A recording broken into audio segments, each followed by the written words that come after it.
presentation of Fox Sports. We are Blackmore. We are Arizona.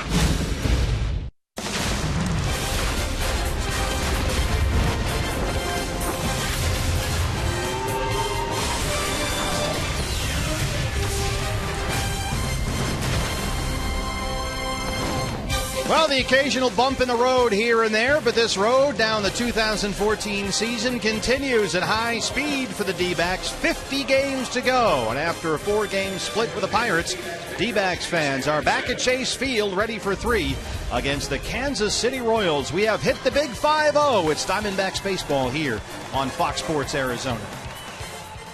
Good evening from Chase Field. Welcome to the broadcast. Steve Berthune, Bob Brentley along the way. We are set for 3 D-backs and the Kansas City Royals.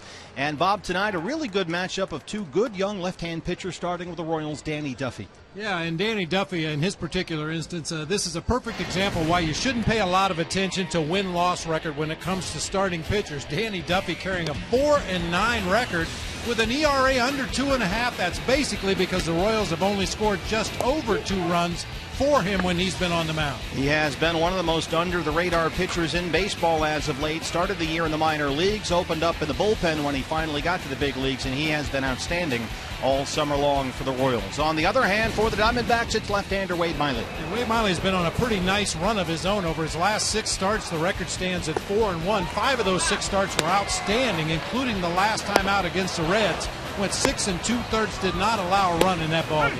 So it's Miley and Duffy, a pair of left-handers here at Chase Field.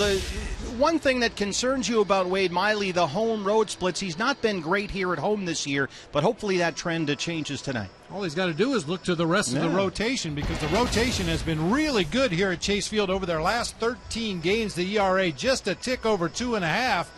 The walks down, the home runs allowed down. Hopefully Wade Miley will follow the lead of the rest of the rotation here tonight. A good pitching matchup for you here on Fox Sports Arizona. Danny Duffy and Wade Miley, a pair of left-handers, as we hit the big 5-0. 50 games to go. Back with more from Chase after this.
Diamondbacks baseball on Fox Sports Arizona is brought to you in part by CenturyLink, your link to what's next, and by Jack in the Box. If the D-backs hit a home run today, score a free Jumbo Jack tomorrow for the purchase of a large drink.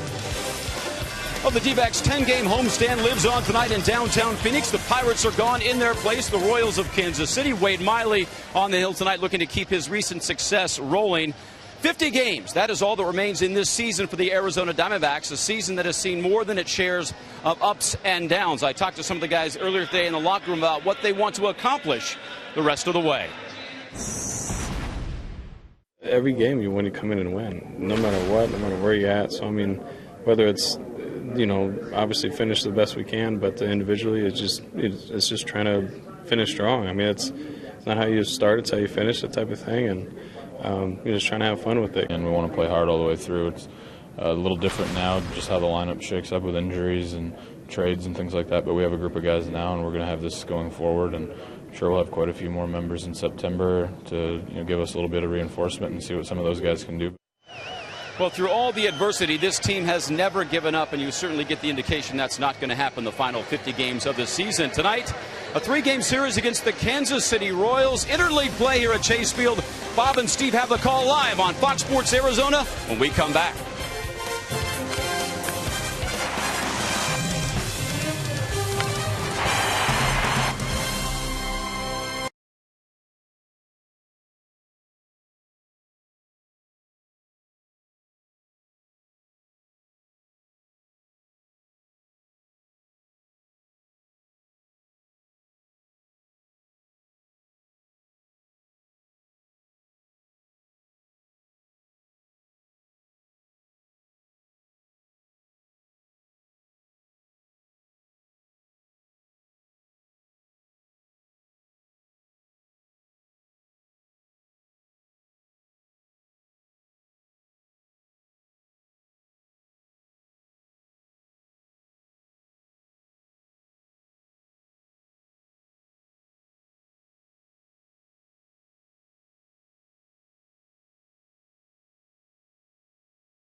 Chase Field looking at their 5th straight series win at 4 games over 500 and set to face for the Diamondbacks. Your Arizona Ford starting pitcher, it's the left-hander Wade Miley, his 24th start of the season.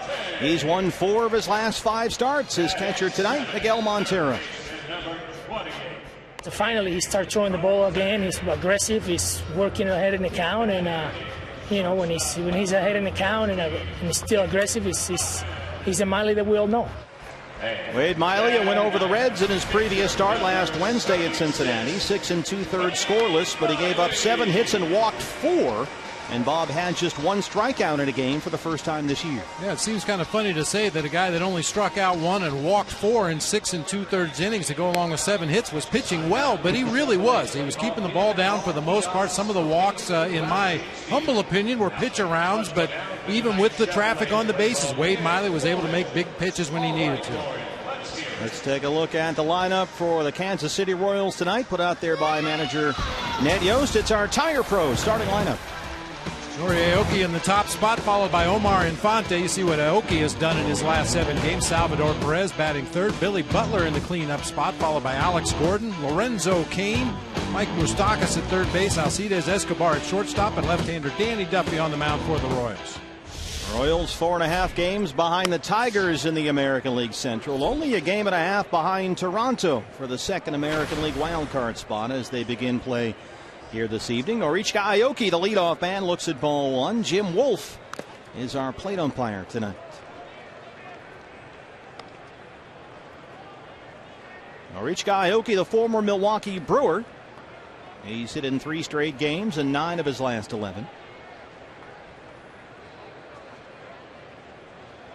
Andy Marte a step or 2 in on the grass at third. This one is bounced to second. Aaron Hill is there. And 1 ground ball out for Wade Miley. Take a look at the Diamondbacks defensively behind their left-hander. Yeah, Mark Trumbo in left field today. Ender Inciarte out in center. Alfredo Marte in right field. Andy Marte at third base. It'll be Nick Ahmed and Aaron Hill up the middle. Jordan Pacheco filling in at first base. Miguel Montero behind the plate today for lefty Wade Miley. And with a left-hander on the mound for the Royals, Danny Duffy, it's Jordan Pacheco in there with Andy Marte at third to get another right-hand bat in there. So Mark Trumbo is out in left field. Kurt Gibson said today that Trumbo figures to get most of the time at first while Paul Goldschmidt is on the DL. Omar Infante leading the Royals in RBIs. Take strike 1 for Miley.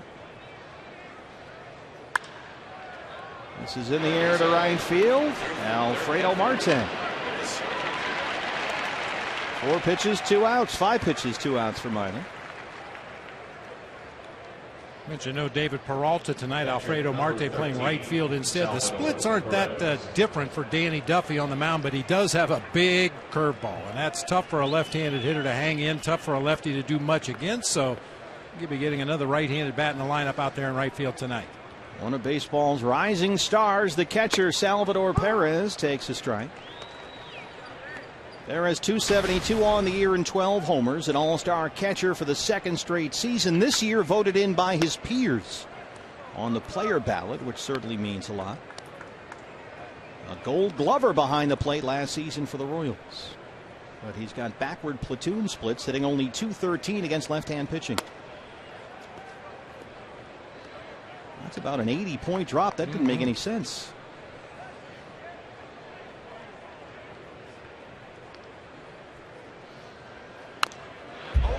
That one almost got Billy Butler in the on-deck circle.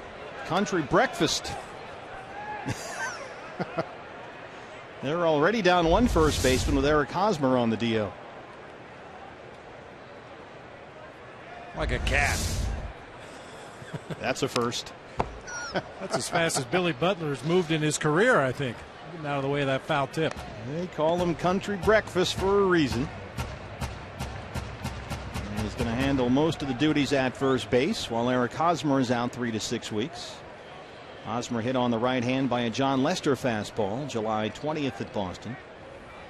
Stress fracture of the 3rd metacarpal on the right hand. So the Royals in a similar spot to the Diamondbacks. Their slugging first baseman, one of their franchise building blocks, is out for a while with a bad hand. 2-2 on Perez. Ed Yost trying to ham and egg it over there for a while. Butler spends most of the time DHing. Off the middle, a base hit.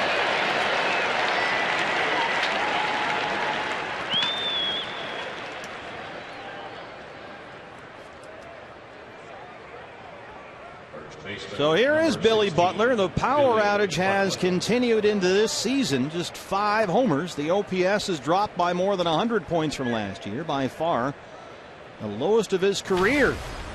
And people are looking at Billy Butler and going, what's the deal? He just has not produced like he did a couple of years ago.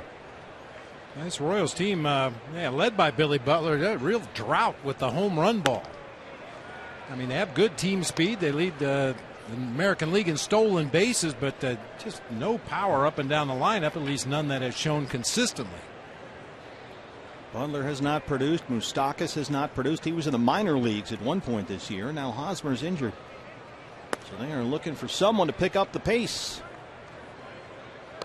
Butler ahead 2-0. He's not a patient guy up there. He's Not a hitter that sees a lot of pitches. He's put up big numbers before.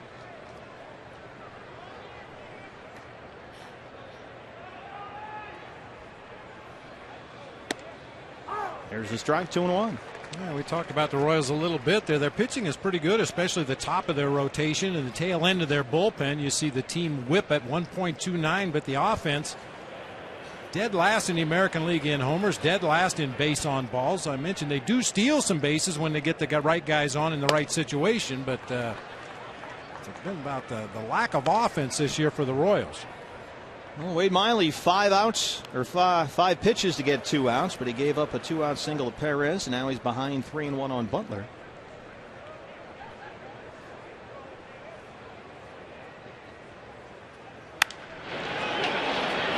That's down. Near the right field line, long run. Aaron Hill won't get there, and that lands in foul ground. Marte, Pacheco, Hill, all guys coming in there on a dead run.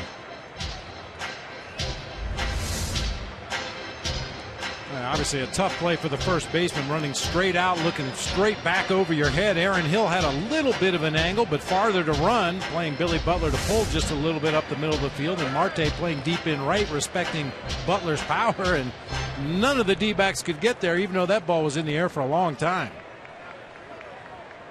So it's 3 balls and 2 strikes, 2 outs. Perez will be off of the pitch at first. And Pacheco will play behind the runner. Called strike 3. Ring him up and sit him down. That ends the first. And that's the way things have gone for Billy Butler at the plate this year. We are just underway. Royals and D-backs on Fox Sports Arizona.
Continuing this 10-game homestand with 3 against the Kansas City Royals. And on the mound for the Royals, your Arizona Ford starting pitcher, 25-year-old left-hander Danny Duffy.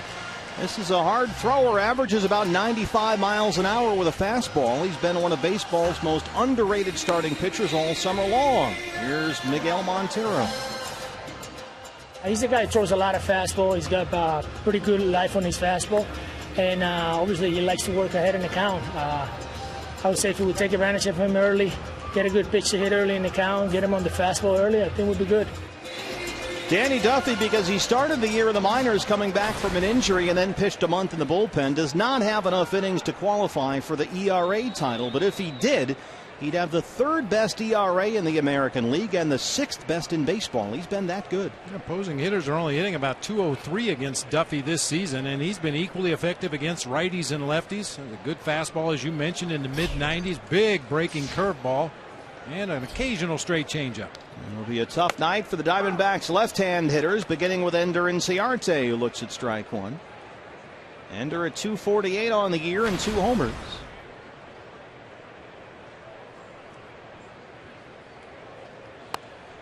Inciarte and Montero, the only left-hand bats in the starting lineup for Kirk Gibson tonight. Quickly, Duffy's ahead 0-2.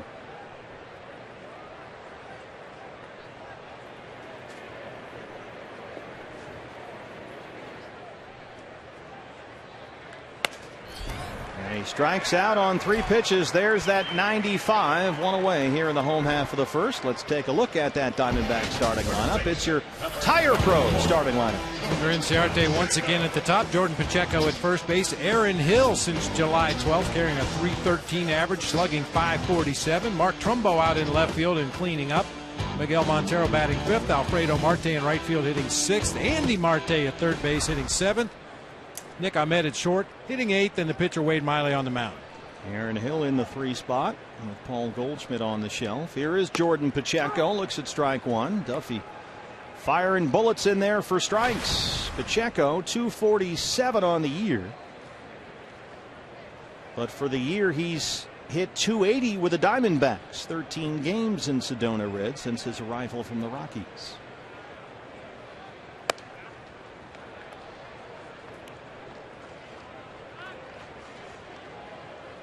So far for Jordan, 7 hits in 25 at bats with the D-backs, including a pair of doubles.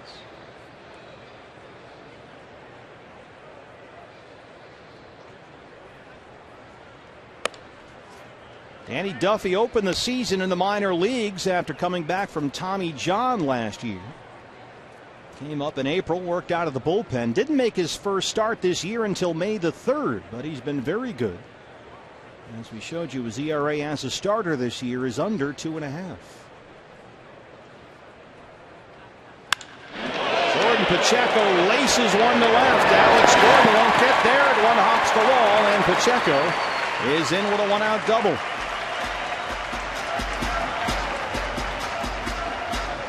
That's what Miguel Montero was talking about against Danny Duffy. Try to get you in those favorable fastball counts and then be ready to hit a mid-90s fastball. And that time Jordan Pacheco jumped all over it. Line drive to the gap, up off the warning track and into the front row for a book rule double. So here is Aaron Hill, 98 miles an hour off the bat for Jordan Pacheco. In scoring position with 1 out.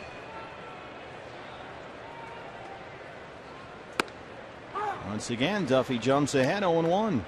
Aaron Hill 250 and 9 homers. He was 3 for 16 in the 4-game series against the Pirates.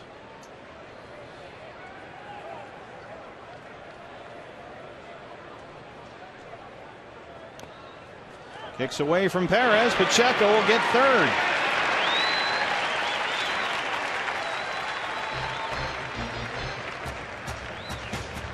Pitcher on the other team features a big breaking curveball as a base runner, you've always got to be on your toes because a lot of those big breaking curveballs are going to end up in the dirt.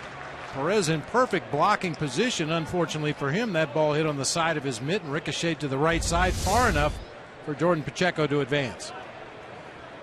He's at third with 1 out. Royals infield will creep in now just on the edge of the grass. That one misses and it's 2-1.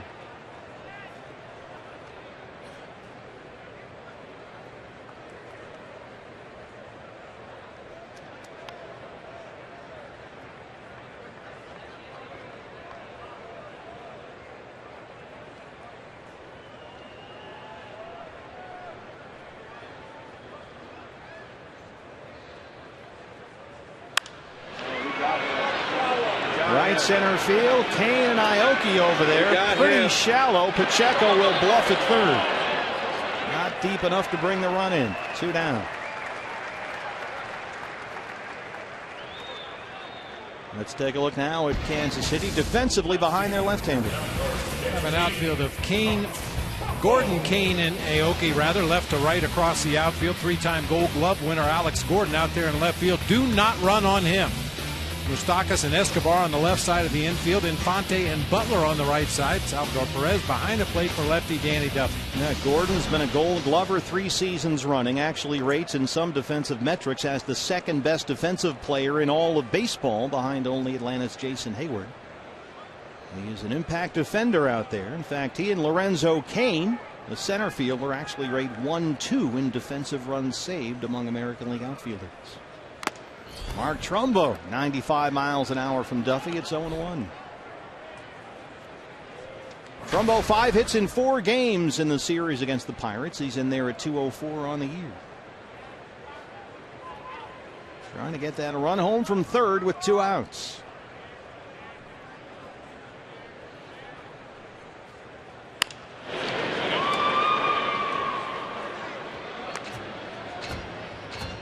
Lorenzo Cain, the center fielder that we just mentioned for the Royals, is shaded well over toward right center field, so there's a ton of room for Mark in left center.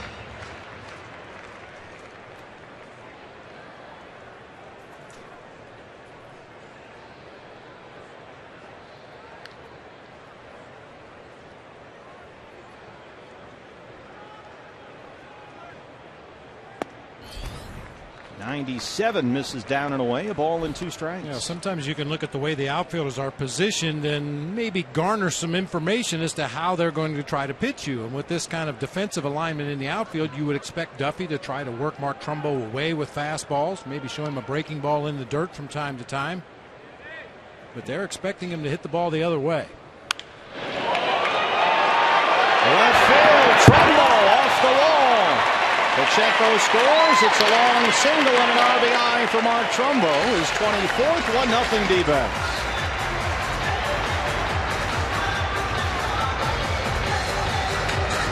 Two-out hits, can't have enough of them.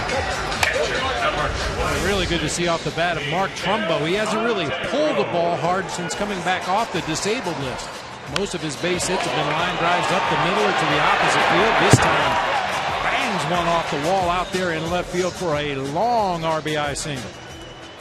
And there's Gordon, mentioned how good he is defensively. Gets it back in there quickly. So Trumbo settles for one, but all smiles down there at first. Back safely.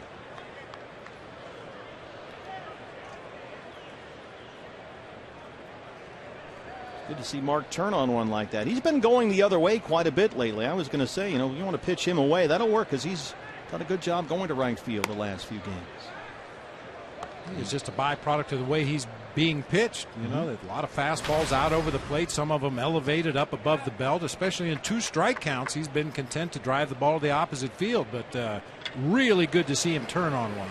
And we mentioned how it's taken the Diamondbacks 5-6 innings or so lately to get the offense started. Good to see a number up there under the 1 column. 1-1 now to Miguel Montero. A little more there, and Mark might have had his first homer since April 21st. Missed it by a couple of feet.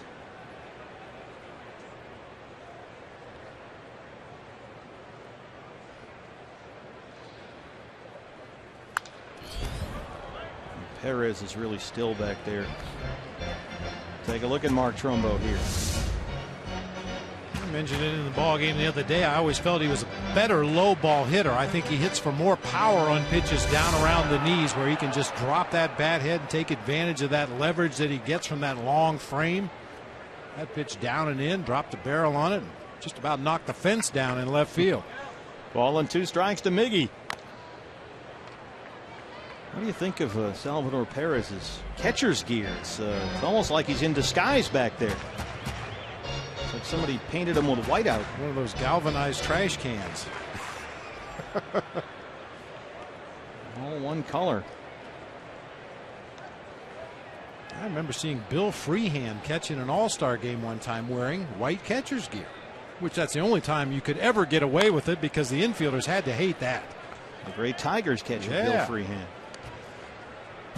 This is, it seems to be designed to all blend into the gray of the uniform.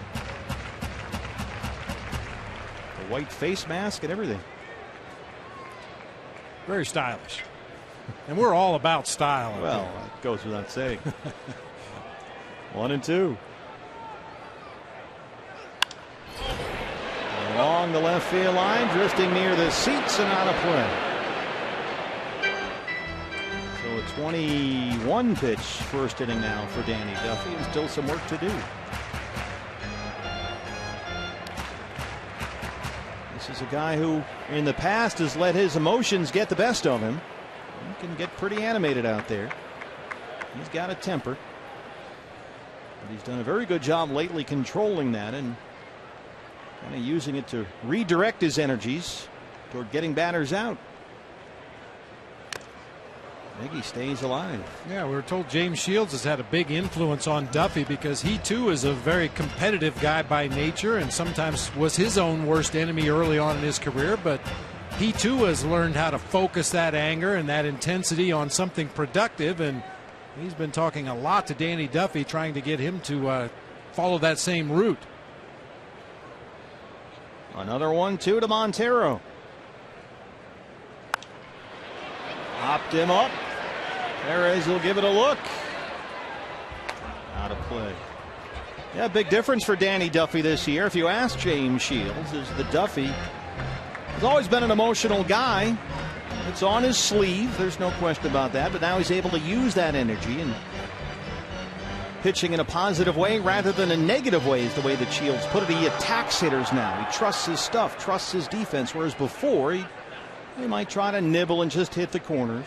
But he's used that emotion to help harness his stuff. When to throw, what and how to throw. What to throw to who, all that stuff. And Shields has actually taught Duffy to stay in control of his emotions out there by yelling into his glove. You always see that a lot of times. Duffy has copied Shields' thing when you really want to just let one go and just put your glove up to your face and scream into the glove, and that's really helped. Duffy says better to do it into your glove than let the lip readers see what you're saying. You've got to keep it PG, he says. Or the field mics pick it up. Yeah. Exactly. You got Montero looking at an off-speed pitch there for his second strikeout, but the Diamondbacks get one. A Pacheco double, a long single for Trumbo. And after one, it's 1-0 D-backs.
K mobile app today on your mobile device and visit your local Circle K for details. With the purchase of a 20-ounce Pepsi, you can win tickets to Super Bowl 49 in Arizona this February.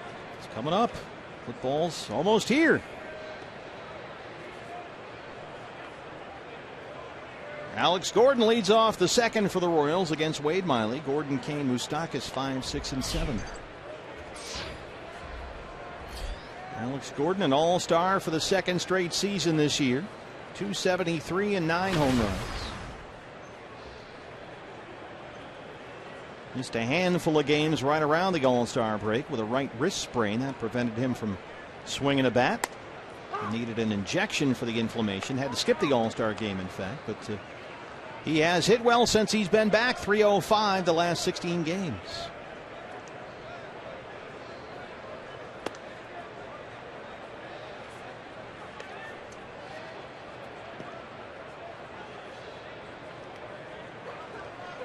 A ball and a strike.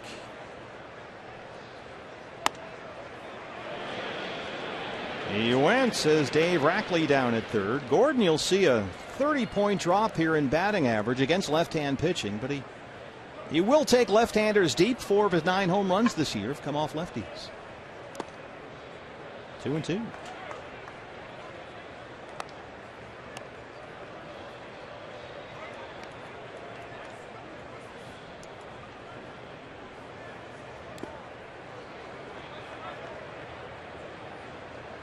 You watch a left-handed hitter, and even though the splits would say you want to put a lefty on Gordon, you can just tell by his approach that he's not really phased from facing a left-handed pitcher. He really hangs in there well, drives that front shoulder and front hip right back toward the mound. No sign of give whatsoever. Stays on the breaking balls. Born in Lincoln, Nebraska, went to high school there and played college baseball at Nebraska. He's a Cornhusker. And was a first-round pick by the Royals in the 05 draft. The second player selected overall. He was taken right after the Diamondbacks drafted Justin Upton, first overall in that draft. And remember, he was given that single-digit number, the 4, right after George Brett. He started out as a third baseman. He was going to be the next George Brett. And that didn't really work out according to the script, but he's found a home in left field. One hopper to Nick Ahmed at short.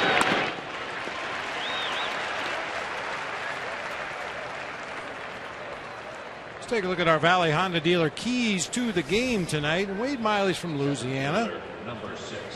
They eat a lot of gumbo down there. That would be considered home cooking. What we're getting at here is Wade Miley needs to start enjoying some home cooking. His home ERA almost 2.5 runs higher than his road ERA. There you see the numbers right there. That's got to change. Might as well start tonight. That boy can really pepper the gumbo. That's right. And early runs count too. We've been talking about this kind of a running theme since July 8th. That's a span of 21 games plus tonight. Diamondbacks have scored 82 runs. 66 of those have come after the 5th inning. Really good to see an early run tonight. In the air to center, playable for Ender Inciarte. Second fly ball out for Miley. 2 down in the second. You really weaved a narrative and a tapestry and all that stuff. Well, I had the whole day off, you know. Working on that all day, were you? Yeah. I don't doubt it. Here's Mike Moustakas, and they have got to get him figured out. He has had such a terrible year that his batting average this season has started with a 2 exactly one day all year. Oof. An average above 199 for a single day. That was on July 25th. Trumbo tracks that down in left center, and Miley has retired 4 in a row. He leads it 1-0.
Fans, tune in to D-backs live pregame show. Executive week all week this week as a D-backs front office member joins the set to discuss the inner workings of the team and the direction of the organization. Tomorrow, VP of Corporate and Community Impact Debbie Castaldo is our guest, followed by Tony La Russa on Thursday, and President and CEO Derek Hall on Friday. Don't miss Executive Week, presented by Gila River Casinos all this week. Mike Bell, Director of Player Development, was on there today.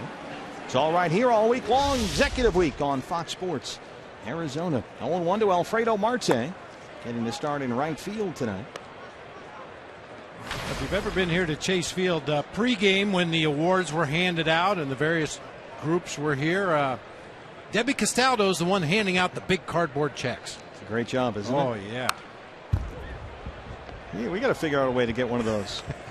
Here's a big check. There's a big check. Debbie is she spearheads so many and so much of the work that the Diamondbacks do in the community. She is a constant force around here, working all the time, involved in so many different programs that the Diamondbacks run, not just in the Valley, but all over the state of Arizona. And Debbie is at the front of all of that. And she'll talk about that, so we encourage you to tune in.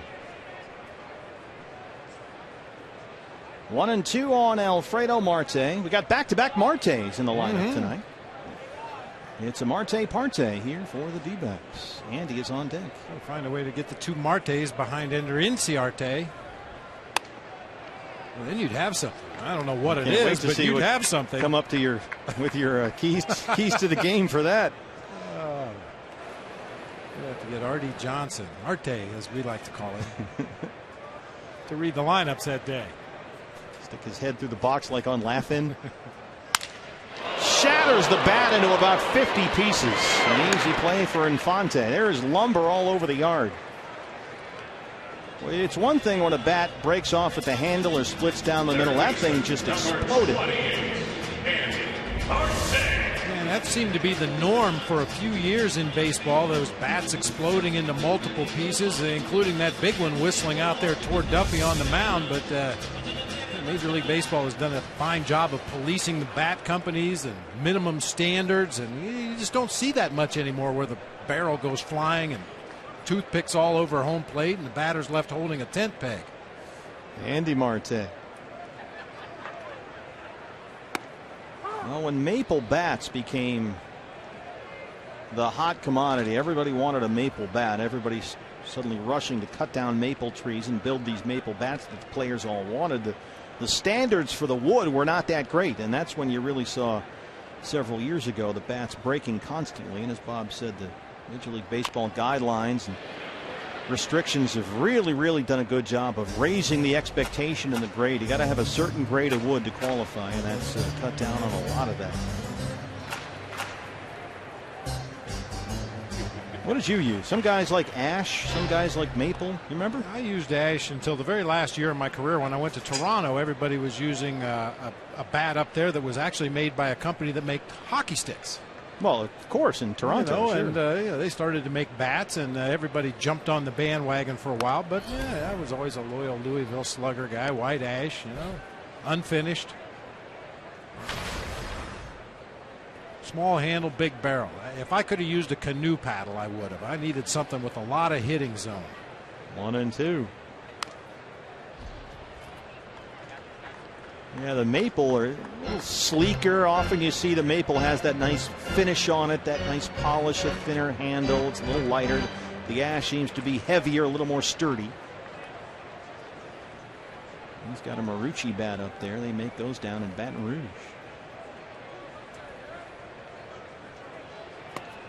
Andy Marte strikes out. Third strikeout for Duffy.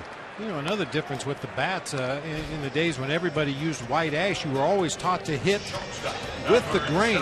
If you could picture the grain lines in a bat, you wanted those lined up, and they would put the trademark on the bat with the idea if the trademark is pointing straight up at the point of contact, that's the position you want the bat in to take advantage of the grain. With the maple bats, it was exactly the opposite. They encouraged guys to hit against the grain. I always felt that was the reason the bats broke so much easier, but I've been told repeatedly over the last couple years that that's the way the maple bats were intended to be used, to hit against the grain. Some of the companies actually put a dot on the bat to tell you which side should be pointing forward when you make contact with the ball. Nick Ahmed. Nick's hand was a hot topic all over Major League Baseball after that crazy play that ended the win over the Pirates on Sunday. Somebody asked Ron Culpa, the crew chief of that umpiring crew, have you ever seen a game end like that? And he said, no, I have not. 0-2. This was the finish to Sunday. Nick Ahmed coming in on Jason Nix at second base. And that is a judgment call by the umpires. And the umpires, Lance Barrett, the second base umpire, said guys come in sliding with their hands up like that all the time. One of the more subdued walk-off celebrations we've seen this year. Normally there's dirt baths and bottles of water and buckets of bubble gum and shirts being ripped off, but everybody had to kind of just wait and see what the call was before they could celebrate. It ended up being a walk-off plate appearance. Something rarely seen. Some people were calling it a block-off because he blocked it with his hand. Yeah, I didn't think that was very good. 0-2. Just misses away, a ball and 2 strikes. But a win is a win is a win. Another look. Here he comes. I mean, Nick's a big guy.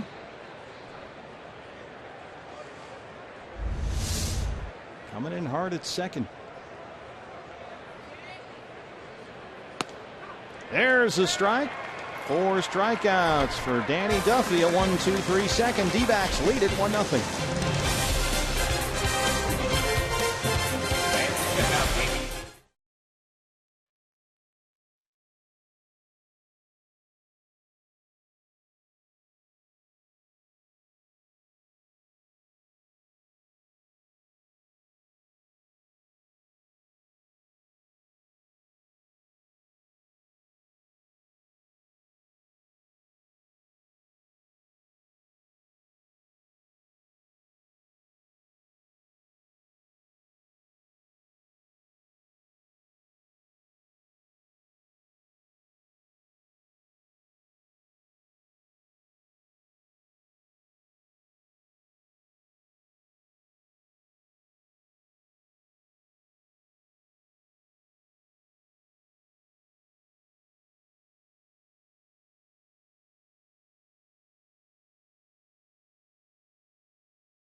Crazy. You go from catching, backup catcher, and then all of a sudden you're not playing baseball. To you don't know where you're going to end up, and then you come right across, pretty much across the street. It's, I think about it, and then Goldie goes down, and it's a lot of things to process, but it's still baseball, and you still got to go on the field and compete.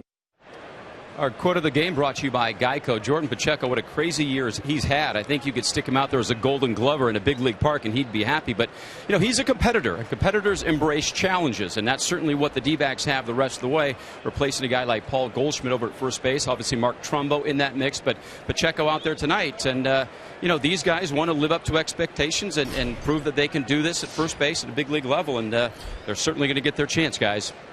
You sure are, Brad. And Jordan had a double and scored a run his first time up tonight. He can play first. He can play third. He can certainly catch.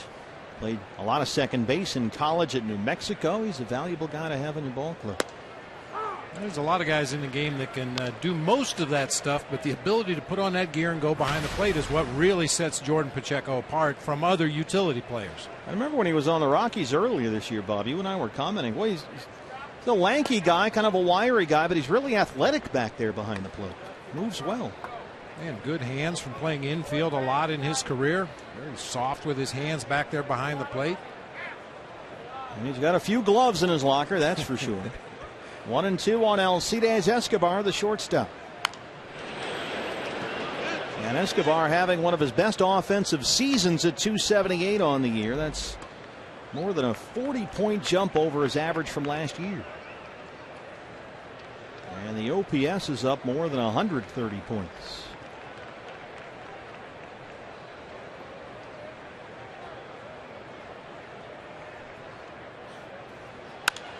Base hit for Escobar. Second hit for the Royals. Leadoff man aboard in the third.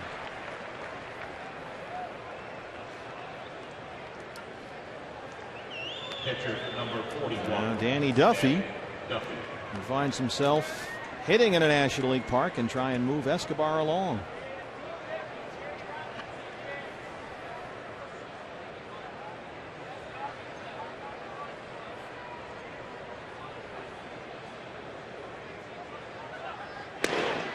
Good idea to keep an eye on Escobar, even though this would apparently be a sacrifice bunt situation for Danny Duffy. Escobar has the kind of speed to steal a base, 23 out of 25 on the season, and then you could sacrifice him from second to third base. Yeah, these guys have up and down have some guys that can really run well. And Gerard Dyson, another guy who's not in the starting lineup tonight, but Aoki's a runner. Kane can run on the bases. Escobar 23 steals.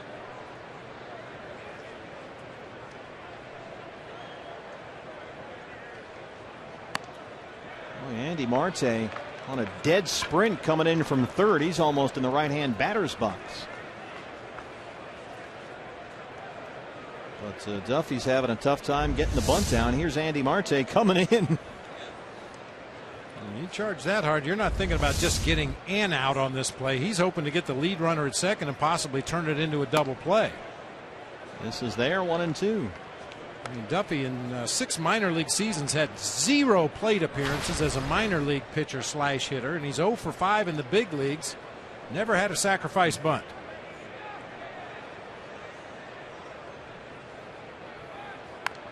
Gets the bunt down. Gets by Marte. Miley is over there. Aaron Hill covers, and Escobar moves up.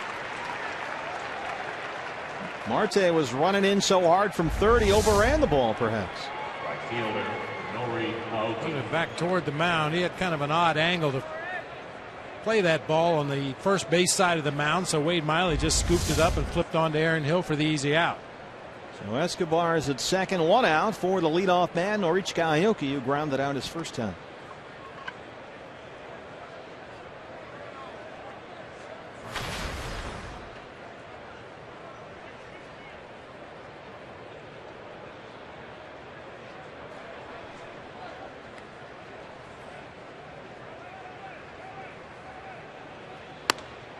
There's a strike, 0-1. This is a lefty who hits lefties. Aoki more than 90 plate appearances against left-hand pitching this year, and hitting over .340 versus lefties.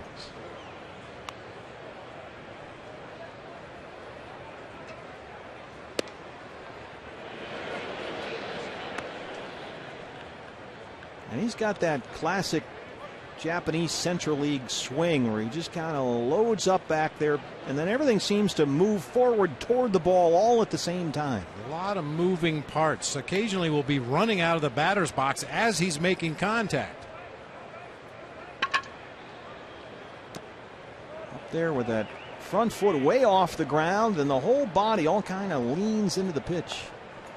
Of course, the Diamondbacks have seen lots of Nori Aoki when he was with the Milwaukee Brewers, and he's done well against the D-backs. 2 full seasons in Milwaukee. A guy that will bunt for a base hit from time to time. 6 times this year he's bunted his way on base. And with that in mind, Marte drawn in at third, Pacheco in a couple of steps at first. Miley behind now, 3-1.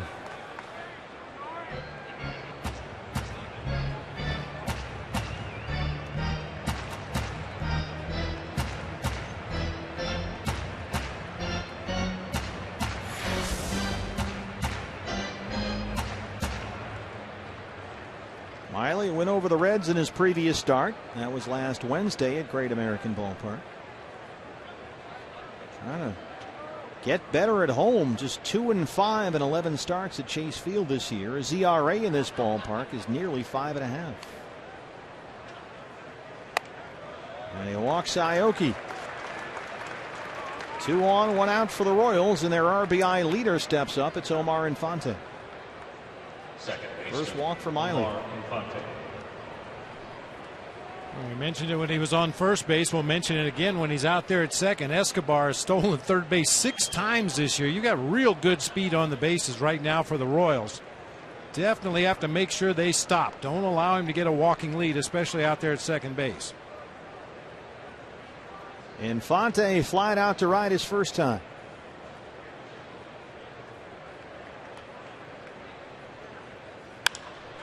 Well hit center field, playable for Inciarte. Escobar bluffs but holds at second, 2 down. Salvador Perez. Brings up Salvador Perez, who singled his first time. We talk a lot about the stolen bases when teams roll into town, but it's generally not a factor with Wade Miley on the mound. Only 1 stolen base against him this year, against 4 caught stealing. In his career, he's surrendered 12 stolen bases. 17 runners have been caught, so not a high percentage proposition against Wade Miley. Unloads that ball so quickly to home plate. Escobar is the runner at second. Aoki at first. 2 down.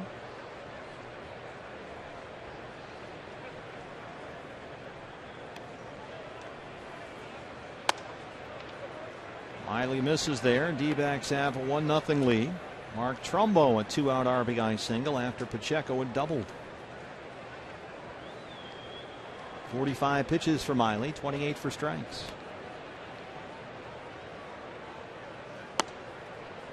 2-0.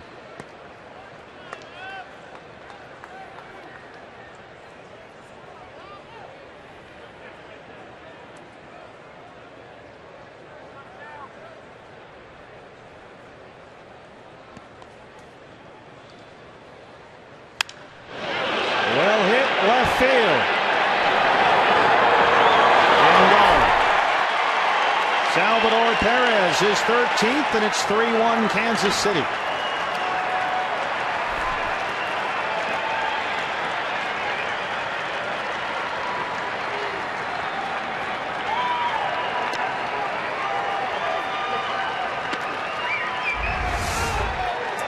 Perez had only been a .222 hitter on the season with runners in scoring position, but got a hanger there from Wade Miley. There's no doubt about that one. That ball got out of here in a hurry.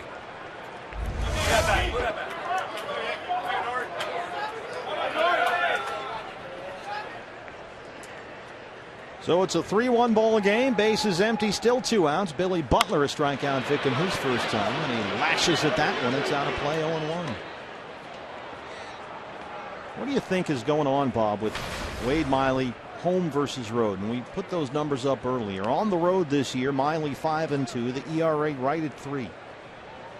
But only 2 wins in 11 starts here at Chase Field, and the ERA here is nearly 5.5. I mean, this is a big difference. That's a huge difference. I mean, I'm sure Mike Harkey and Kirk Gibson and Wade Miley have tried to figure it out, probably changed his warm-up routine before the ball game to try to alter at least the early part of the ball game as Butler bangs one into left field for a base hit. And when you see splits like that are so far off the track, you try everything. You try to figure out why it's happening. You alter the routine before the game. Maybe you alter the pitch selection early in the ball game. Well, pitchers will tell you this is not an easy place to pitch, especially early in the season when the roof and panels were open. The ball was flying out of here, but Wade Miley being a sinker slider pitcher, that shouldn't affect him as much as most guys who rely more on fastballs up in the zone. Miley is always tinkering, always trying to learn. The day he stops working on learning the art of pitching, he says, will be the day the game eats him up and spits him out. And he says, before you know it, I'll be sitting back home in Louisiana playing with cows. He didn't want that. 0-1 to Alex Gordon. And he has given up a lot more home runs here at Chase Field this season. 14 of his 19 homers have come right here at home. That could help explain some of those numbers.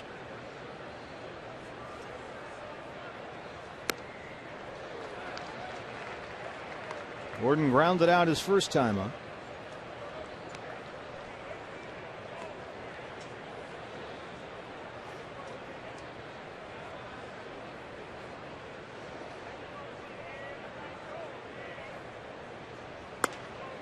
There's a strike, 1-2.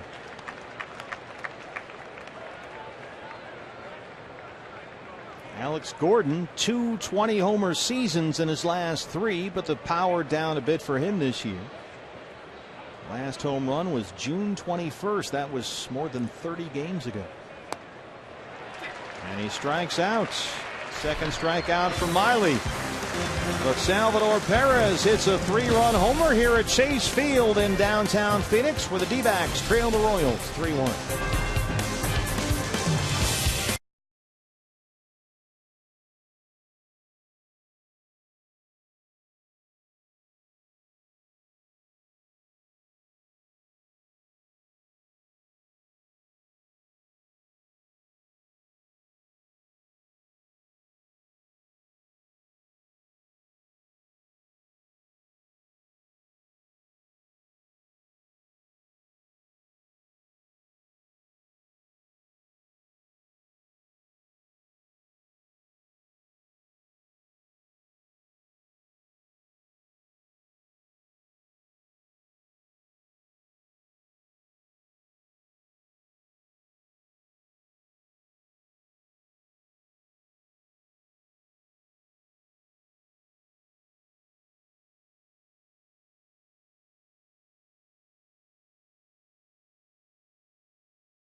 Your fan photo with the Twitter and the hashtag and the whole thing, AZ Fan Photo. Your chance to have it shown in our game broadcast coming up a little bit later. Brought to you by AT&T, and I saw on the pregame show that Brandon Webb is back in the house, as the kids say. Is he on the clock? Yeah, oh yeah. I mean, Brandon was on the verge of being named to the executive committee and then had a couple of hiccups there, so his probationary status continues. Ever since his varmint photo. Some things really went south for him. Wade Miley leads off the third against Danny Duffy, who's retired 4 in a row and has now been staked to a 3-1 lead. Webby, I will say this, he takes it seriously. It's not a little sideshow with him. He's in there. He's locked in. Steady stream of photos come his way. They all get careful consideration. Look, going over it right now. Strengths and weaknesses of every photo.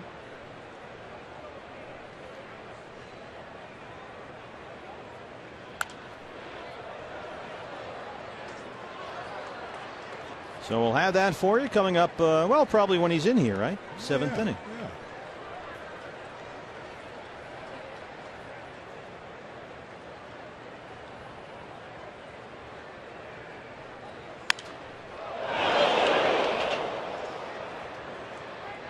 Foul behind the D-back dugout, 1-2 now.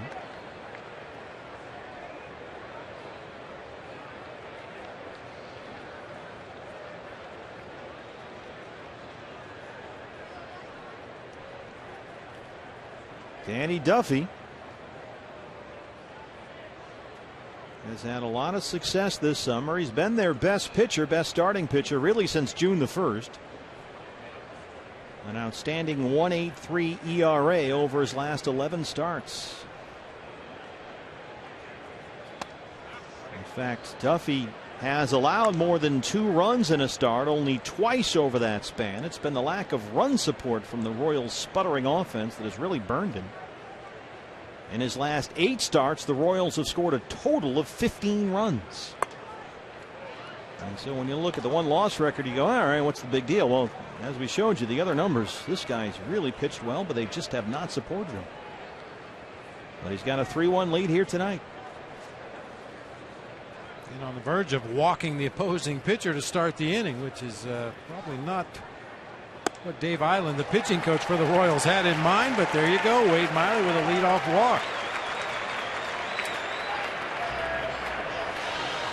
Now you see Danny Duffy go behind the mound here and get the rosin bag. This has become his thing, and we talked about how he gets sometimes emotional, gets angry, the edge of out of control. It's in these circumstances, like you're seeing right here, where he has developed this routine. He will take a moment, step off the rubber, walk back to the mound, take a deep breath, slam the rosin bag down there, and gather himself and kind of hit the reset button and get locked back in. And he says that routine we just saw has really helped him out.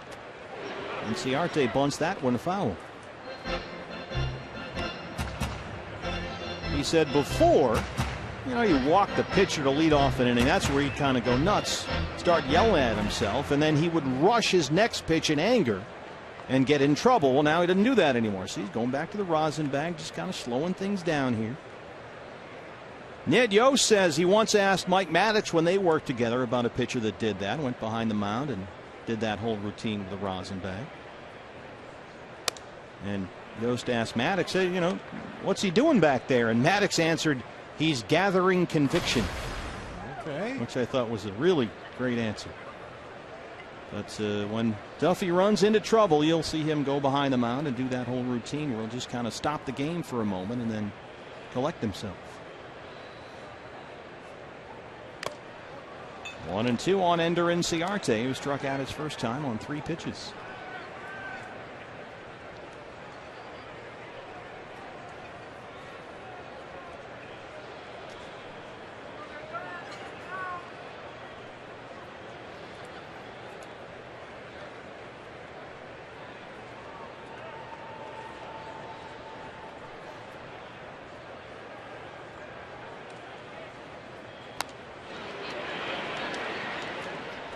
Hey fans, anytime the D-backs score 6 runs or more, Taco Bell is giving away 3 free tacos with the purchase of a large drink between 4 and 6 the following day at participating locations.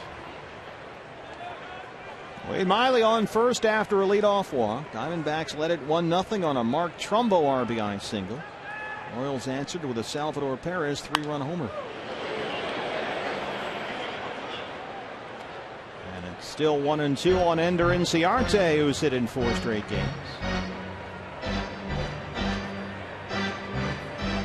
Got 5 hits in that Pirates series, including a second big league homer.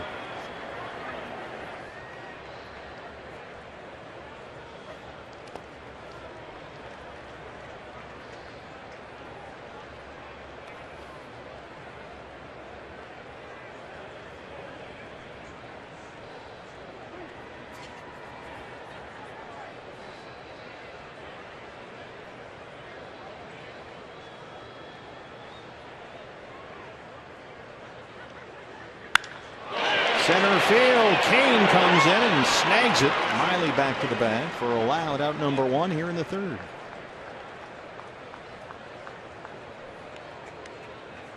Hit it too good, too hard that time. Carried all the way out to Kane in center field. Looked like it had a chance to drop down for a base hit. Put a couple of Diamondbacks on for Jordan Pacheco, but Ciarte squared that ball up pretty good. Got it right off the sweet spot of the bat. Hit it on a line right at the Royal center fielder. Hang with him. 1 out for Pacheco. Doubled and scored his first time up.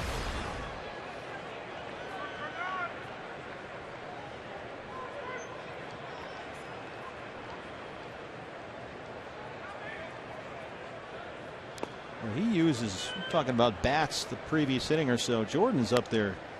I think he's got a 2x4. That is a long bat.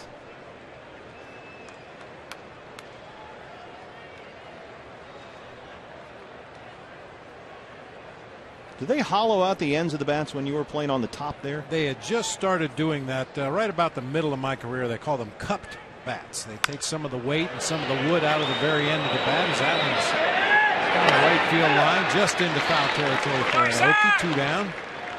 That takes a little added weight, kind of changes the balance of the bat a little bit, puts more wood in the hitting zone.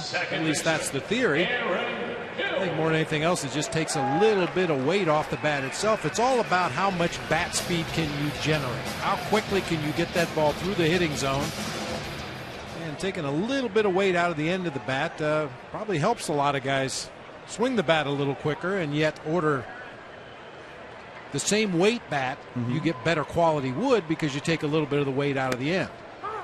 Bat speed is not always about swinging as hard as you can. Oh, no, right? not at all. In general, the harder it looks like a guy's swinging, the slower his bat is going through the hitting zone. It's an amazing phenomenon. Always hear scouts throw around a term. Oh, this guy's got slider bat speed. What does that mean?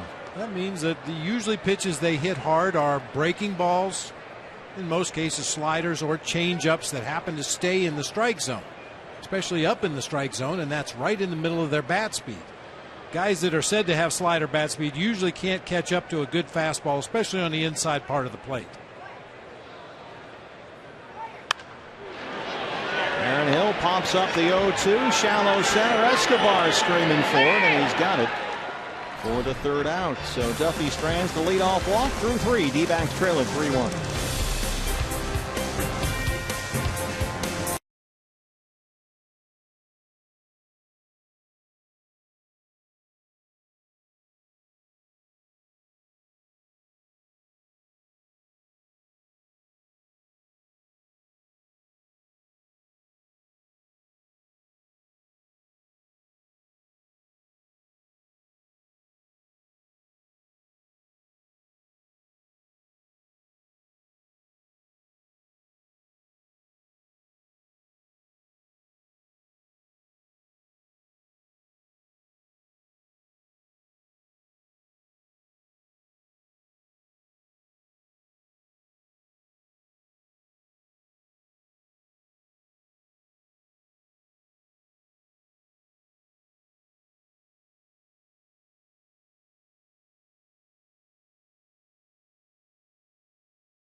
Saturday, August 20th. Look at this. The Arizona Diamondbacks host Alumni Night, presented by Sanderson Ford, and the first 20,000 fans here. Get this, a Bob Brenly bobblehead, and then we will turn back the clock, put on the old purple and teal 5-10 game against the Rockies. After the game, your D-backs favorites from years gone by will take the field. Third annual alumni game. For more information and an updated list of players, visit dbacks.com/alumni. Here in our booth is the Bob Brenly bobblehead, brought to you by Sanderson Ford. I colored Goldie's hand. I tried to make a cast on there. It didn't really come out all that good. That is a darn good looking bobblehead. I got to tell you, that is real. They did a tremendous job with that. Yeah, they did a great job. Baseball and a World Series ring in one hand, a microphone in the other. Looks like I have 3 mustaches, one on my upper lip and one above each eye. I had a friend one time that had a bobblehead made, and I said, how'd the bobblehead come out? And he said, my wife says I look like Nixon. I said, you don't look like Nixon. It's a good-looking bobblehead. Because sometimes those things can go south. Oh, and yeah. It doesn't work out, but that's a great one. 1-2 on Lorenzo Cain, who flied out his first time. Right? So come on down to Chase Field. That'll be a big night Saturday, August 30th. D-backs Alumni Night. On a hop to Nick Ahmed with that big arm. Got to hurry to beat Cain, and he beats it out. These Royals can run.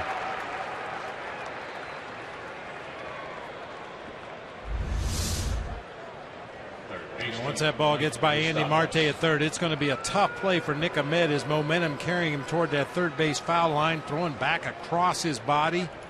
Puts that one in the dirt to Jordan Pacheco. With Lorenzo Cain's speed, he's able to leg it out. And watch him over there as well. 15 out of 18 on the season in stolen base attempts. 5 hits for the Royals now. Cain aboard to lead it off in the fourth for Mike Moustakas, who swung at the first pitch his first time up and flied out to left. There goes Cain. The throw for Montero is in the dirt, and it gets away.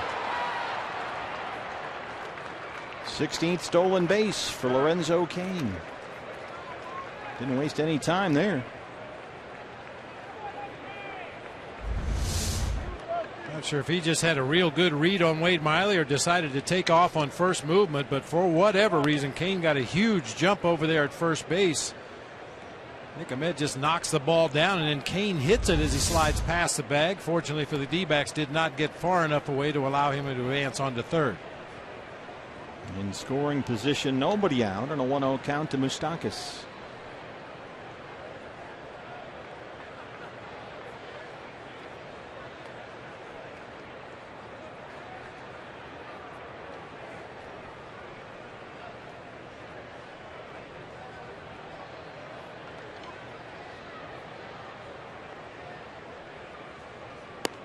Moustakas has had a hard time hitting anybody, but left-handers are another issue. 6 hits in 48 at-bats now against left-hand pitching this year, so he's just below that 128 mark. But half those 6 hits off lefties are home runs. He's got some pop. A career .211 hitter against left-hand pitching. Slaps that in the seats. It's 2-1. Mentioned that he's spent exactly 1 day all year with a batting average that started with a 2. He's been 199 or below the entire year, except for 1 day. That was July 25th. And since that day, he's gone 2 for his last 24. So he's back on the interstate. There's a strike, 2-2. We were talking earlier about slider speed bat, and I would have to say right now, Moustakas is a guy that is featuring a slider speed bat. Got a good fastball earlier in the sequence from Wade Miley. Couldn't pull the trigger on it. Fouled it off to the third base side. Takes a fastball right down the middle of the plate that time. Be careful with breaking balls, however, in the strike zone. In the air to left field. Easy play for Trumbo. First out here in the fourth.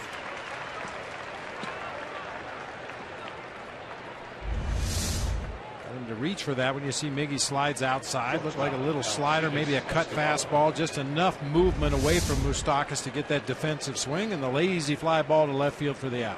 They have got to get him going if they are going to get to the postseason, especially with Hosmer hurt and Butler scuffling. Here's Alcides Escobar, singled and scored his first time.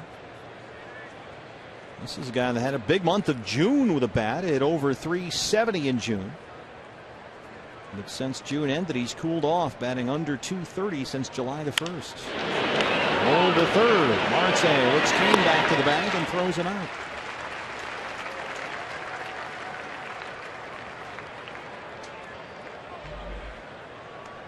Two outs now. The pitcher Danny Duffy dropped down a sacrifice bunt his first time up. Just looking up and down the Kansas City Royals stat sheet, their offense, a lot of guys hitting in the 260s and 270s. You know, they're not having great years, they're not having bad years. But when you have a whole roster full of guys hitting 260, 270, you really need to put them together. You need to have an inning where some of those 260 hitters bunch their hits together in the same inning in order to score some runs.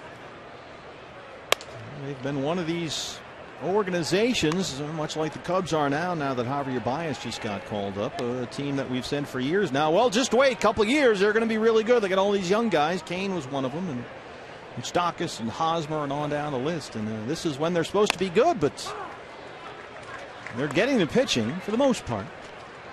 Duffy's been good. Shields has been good. They have an outstanding bullpen, especially the back end, but the offense just has not gelled. And now having Hosmer out 3 to 6 weeks certainly isn't going to help. But they're right in it. Make no mistake. They're taking steps in the right direction, no question about that. You go back to the beginning of the 2010 season. Well, we'll get into that in a moment as Duffy takes called strike 3. 3 strikeouts for Miley, who strands the leadoff single. Diamondbacks trail at 3-1. CenturyLink, your link to what's next. Mark Trumbo, who has driven in the Diamondback run tonight, leads off the 4th.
Arizona.com, all your online local sports coverage you won't find anywhere else. Jack McGruder's analysis and reaction from the clubhouse tonight here at Chase Field.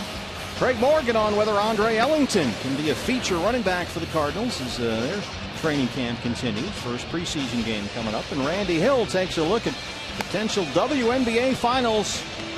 A preview, perhaps, the Mercury and the Dream. Mercury playing down the street tonight as they keep rolling along here. All that and more, Fox Sports Arizona.com. Danny Duffy out there for the bottom of the 4th. It'll be Mark Trumbo, Miguel Montero, Alfredo Marte, 4, 5, and 6 for the D-backs, who trail at 3-1. Danny Duffy has got 4 strikeouts. He's not given up a hit since Trumbo's RBI single with 2 outs in the first, and now here's Mark to lead it off. He's retired 7 of the last 8 he's faced.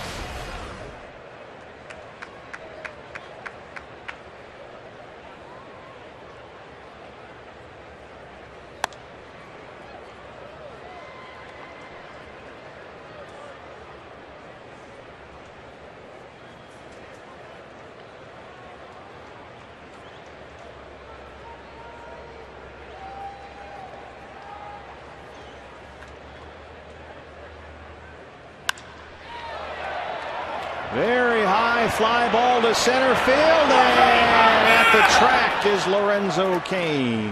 Allowed out number 1. Hit that way up in the air.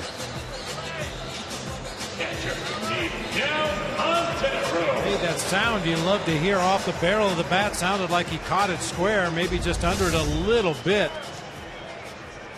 Tough to tell by watching Lorenzo Cain in center field. He just started drifting back like he thought that ball was going to leave the ballpark. Ends up right underneath the home run porch as he makes the catch out there in the deepest part of the ballpark. Miguel Montero, who worked a 10-pitch at bat against Duffy his first time up before he finally struck out looking, and jumps on the first one and takes it the other way off the wall and left. Montero is into second. And he's in there with a double. Miguel Montero, his 17th double. Miggy banged it off the wall and left. He had to earn that double. We've talked about Alex Gordon and his defense out there in left field. He plays the carom off the wall perfectly. Miggy posing just any longer, and he's thrown out at second base right here. Gordon is a little bit like Gerardo Parr in that he will occasionally bait a base runner into trying to take that extra base and then throw him out. That time he played the carom perfectly. Miggy really had to turn it on between first and second to get that double. Yeah, Gordon has always been among the league leaders in outfield assists right there with Parra the last several years. Marte takes a big swing and a miss, 0-1. As a matter of fact, they rank 1-2 in the majors. If you go back to the beginning of the 2011 season, Alex Gordon with 60 outfield assists. Gerardo Parra second with 45.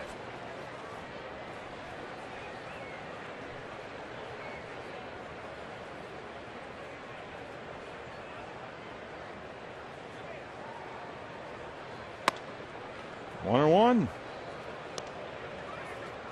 Well, Miggy keeps getting better and better against left-hand pitching. And part of that might be not only his willingness, but now ability to take the ball the other way, just shoot it into left. That time he just missed a home run, less than a foot.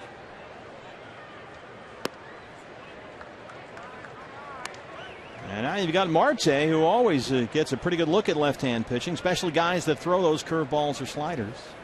He can barrel that up.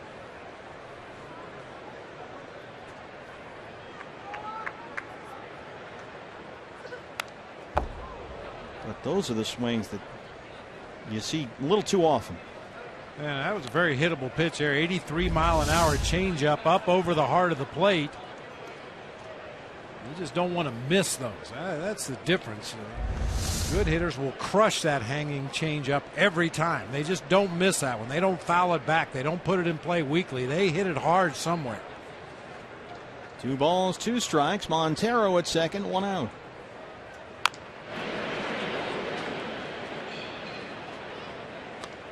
Alfredo Marte has not shown himself to be a guy who will get cheated up there. If he is going to strike out, he's going down swinging and hard.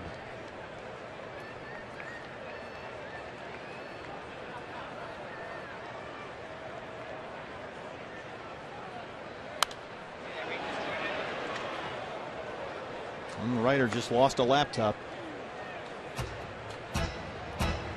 Danny Duffy now at 70 pitches, 51 for strikes.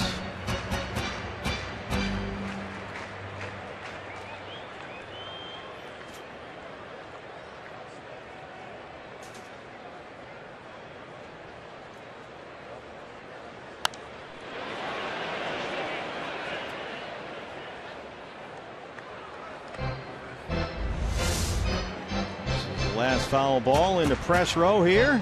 Jim Myers, Casey Wilcox from the D-backs. Looks like Jimmy got bit there. Casey looking very studious. Trainer. Need a trainer in the press box. Jimmy just got engaged. We need to take care of him. He's just wearing it now. 2-2. Duffy bounces that one. Montero stays put at second, and it's full on Marte. If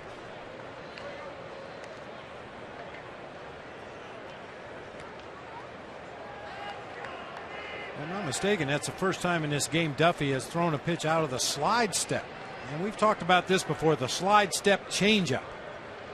You know, a guy that's had a very smooth, big leg kick throughout the ball game, even with runners on base, and he goes to that slide step, and naturally as a hitter, you speed up right along with him, and then he throws an off-speed pitch. Marte is in there battling.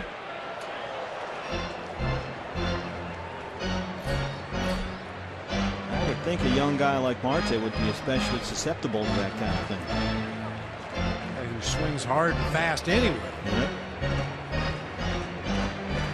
D-backs led it 1-0. Mark Trumbo an RBI single in the first. Royals took a 3-1 lead. Salvador Perez a 3-run shot off Wade Miley is 13th. Made it 3-1. And now in the bottom of the fourth, Diamondbacks trying to answer here after a 1-out double by Montero. 3 balls and 2 strikes to Alfredo Marte.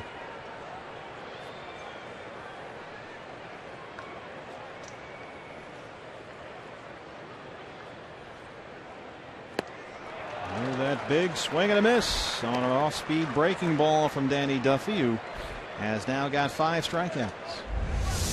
Big curveball in a good location. Looks like it's going to hang in that strike zone, and in that late movement drops it down below the knees. And most of the time, even if you make contact with that pitch, you're just going to hit it on the ground somewhere because of the drastic downward movement on that pitch. He's been ahead in the count all night long. And now with 2 down, he'll work to Andy Marte, who struck out his first time up.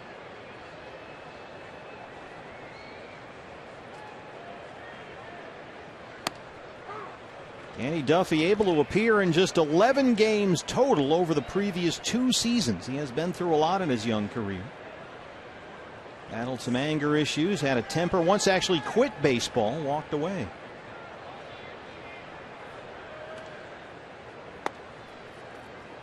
And been pitching with a partial tear of the UCL ligament in his left elbow since 2010. Pitched all the way through that in a promising rookie season in 2011, but then by May of 2012 came down with elbow tightness and had to go through Tommy John.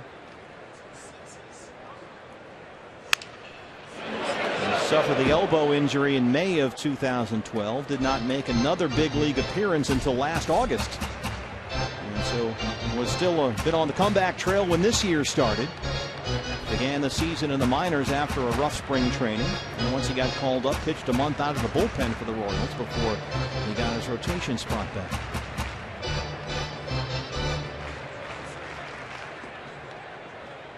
Went to high school in Lompoc, California, 3rd round pick by KC in the 07 draft. 1-2 on Andy Marte.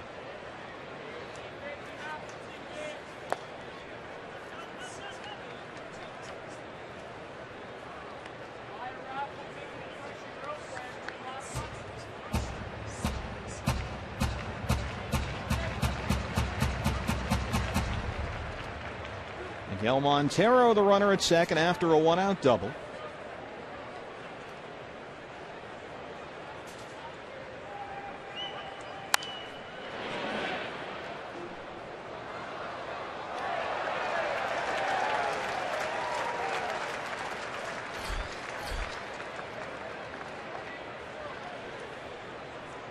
Since that rough first inning, Duffy has really settled in. The double by Montero was the first hit he allowed since Trumbo's RBI single in the first. Another 2-2. Roll to short. Escobar. We are through 4. D-backs trail the Kansas City Royals 3-1.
Here at Chase Field during any Diamondbacks regular season home game. I can't believe you have one of those in your house. 2 of them, actually. 2 of them.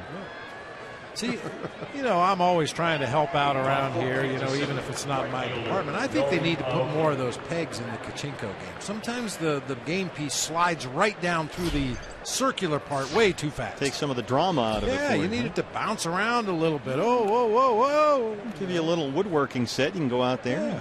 You're doing so much around here as it is. We feel bad. I mean, you're only one man. Maybe they could glue some of those Brenly bobblehead dolls, you know, base down, use them as bumpers. Aoki first pitch right to Aaron Hill. Quick out, #1 here in the 5th. I still think this is one of the best looking bobbleheads we've seen. And as you know, when we go on the road, I'm kind of a geek about that stuff. I like to collect them, but this is a fantastic looking bobblehead. And the Goldie one next to it up here in our booth is coming up in September, I think. Goldie's got all the iron on his, though. He's got the gold glove and the silver slugger. And as you can see, we put a cast on him. Recently added cast on the left wrist. That's a magic marker. I did that during the commercial break. But your bobble, I mean, look, this is bobbles and everything. I think you look a little like Paul Newman in the Verdict. Omar Infante drops one in front of Trumbo for a 1-out single. He didn't have a mustache in that movie, though. I thought you were going to say on the salad dressing bottle. Yes, thank you. That's exactly. You look like the Newman's Own salad dressing. That's right on the money. Come on. That's right. That's beautiful. And then the Goldie bobblehead that'll be coming up later this year as well.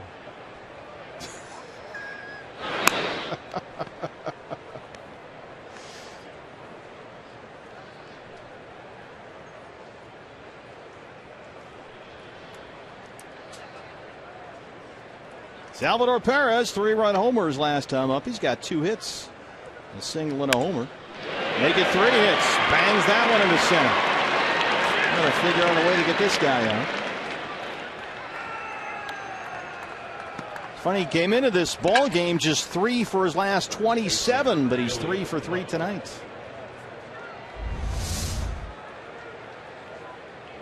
From our Fox Sports Phantom cam.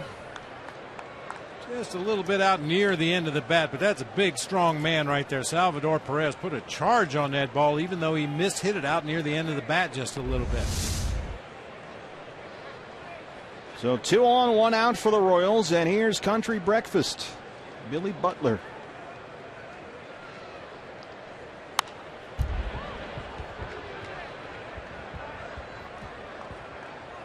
And over the course of his career, he has been the prototypical hit first, play defense later kind of guy. More than 700 career starts as a DH. But has played a fair amount of first base before. Actually more than 350 starts, including 2 full seasons there in 09 and 10. And he'll be the first baseman for the next several weeks for the most part, with Eric Hosmer out with a stress fracture in his right hand. Billy Butler sneaking up that leaderboard in Kansas City. He ranks 7th all-time in hits in Royals history, 6th in doubles, 7th in extra base hits, 6th in OPS. There have been some pretty good hitters wearing that Royals blue. Bull. We'll never be Royals. This is their 2-1. Remember those great teams? Amos Otis, John Mayberry, Freddie Patek, George Brett. All those guys, the late 70s.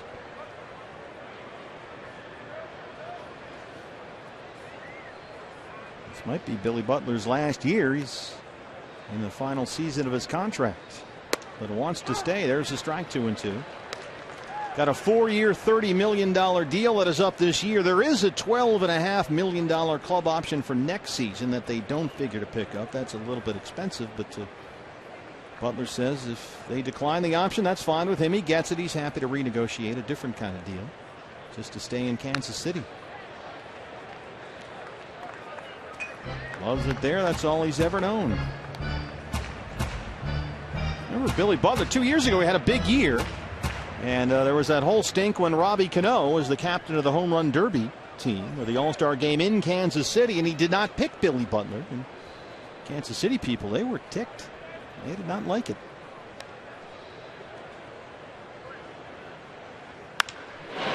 Billy Butler in Home Run Derby form here. Country Breakfast, that's his 6th, a 3-run shot, the Royals' second 3-run homer off Wade Miley, and it's 6-1 KC.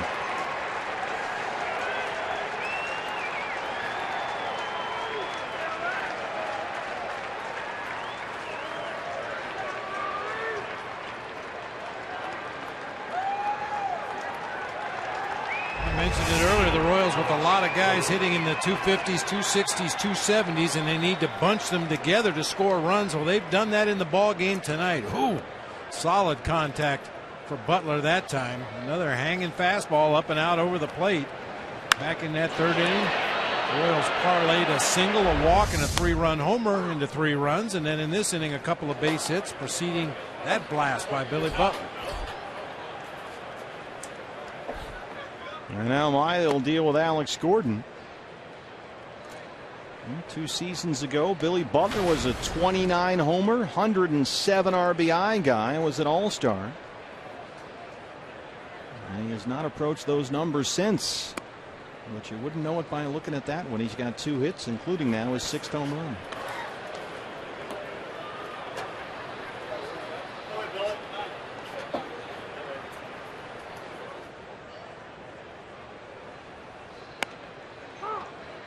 A high strike call from plate umpire Jim Wolf. 2-2 now.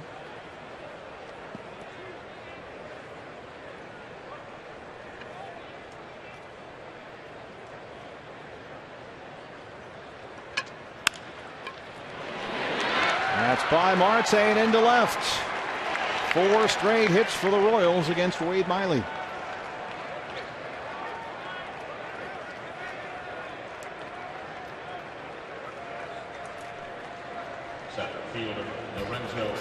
For Alex Gordon, that's career hit number 1,000. See the shift. Marte playing way off the line at third base, and Gordon able to shoot it by him into left field for a milestone base hit. 1,000 career hits for Alex Gordon. Second player selected overall in the 2005 draft, right after Justin Upton.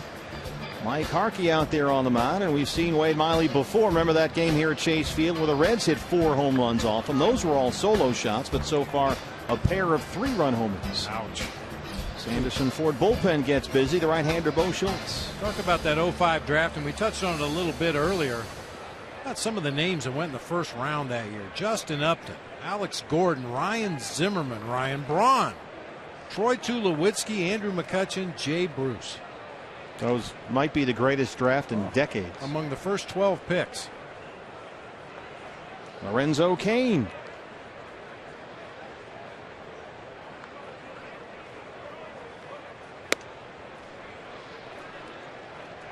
I mentioned Gordon when he got drafted. Hometown guy, grew up in Lincoln, Nebraska, played at Nebraska, and he was going to be the next George Brett. He was going to be their star third baseman, but it just did not work out for him there. And he has made himself into a Gold Glove all-star outfielder. And now with 1,000 hits in the big leagues. It's not bad.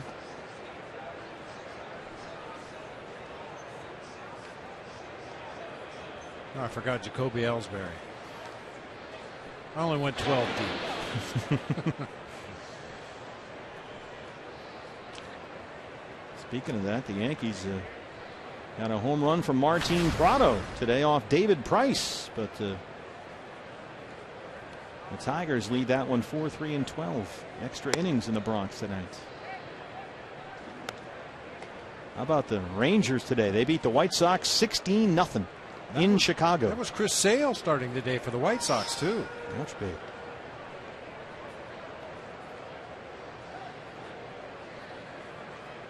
And of course, you've got Clayton Kershaw taking on the Angels at Dodger Stadium. That game is 3-3 in the third, so the Angels got to Kershaw early.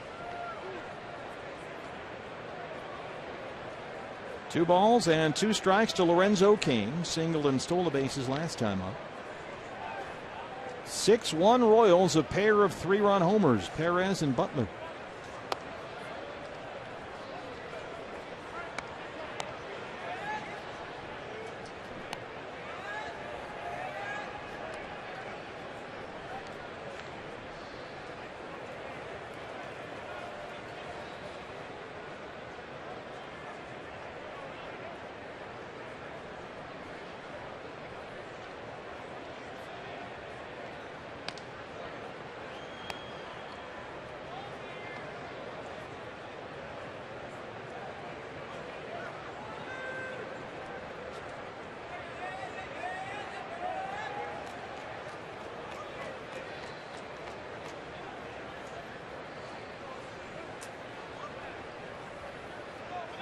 Gordon takes off. Montero's throw is well in time ahead of the runner, but Aaron Hill can corral it, and Alex Gordon is in there with his 8th stolen base.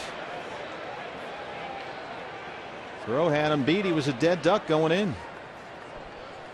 And it's a walk. Cancel the stolen base. Ball 4. Gordon off on the pitch. Wade Miley, 4 straight hits, including a homer, and now a walk to Kane. Second walk issued by Miley. 2 on, 1 out. Mike Moustakas.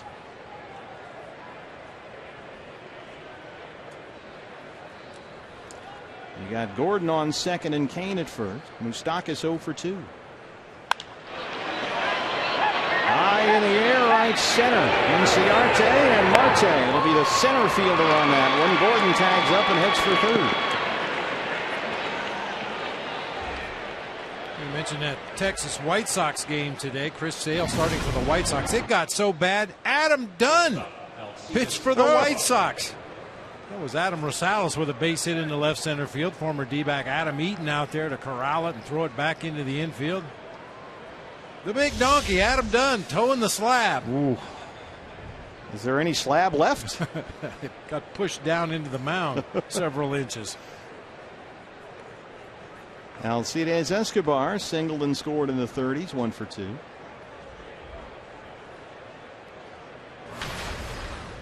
They never asked you if you could pitch, did they? No, I told you the story before. Once in AAA, I was warming up in Hawaii, in the bullpen, waiting my opportunity, and the Islanders made 3 quick outs, and I didn't get in the game. What might have been. Oh. Yeah, that was weird, because anybody that's ever visited Hawaii, I was standing in the right field bullpen warming up, and it was pouring down rain in the left field bullpen, just on the other side of the stadium. Oh, yeah. Crazy storms that will rain on one house and not on the next house. And, yeah, I was standing out in the sunshine in right field in the bullpen watching the inning, and the guys in the left field bullpen were scampering for cover. Maybe because they saw me warming up.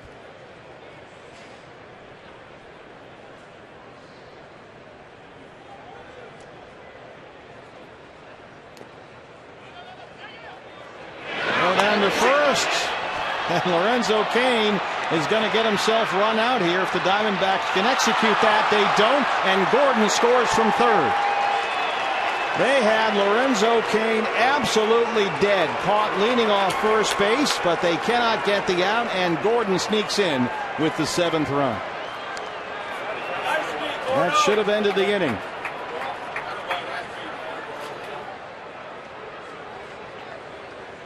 I think when the Diamondbacks report to Salt River Fields middle of February next year, they should spend the first 2 weeks working on rundowns. This has been a persistent problem for the Diamondbacks all season long. The inability to get the outs when you've got a runner hung up between 2 bases.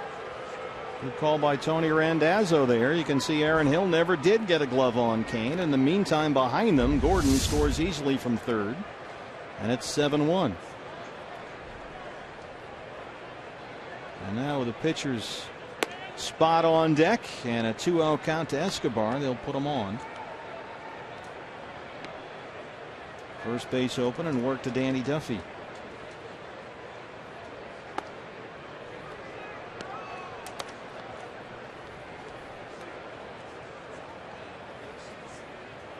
Pitcher Danny Duffy.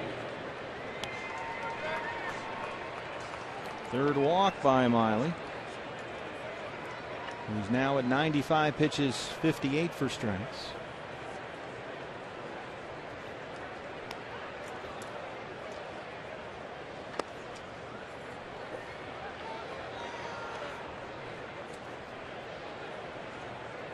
You score that advancing for Gordon on a wild pitch, so he comes in.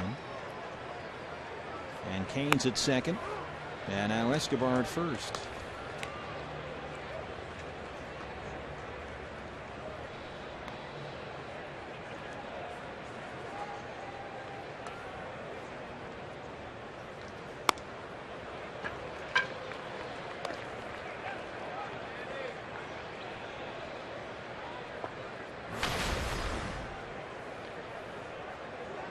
Alex Gordon run would have scored even if the tag had been applied at second base. It took so long in the rundown. Even if Aaron Hill applies the tag, Gordon had already crossed home plate.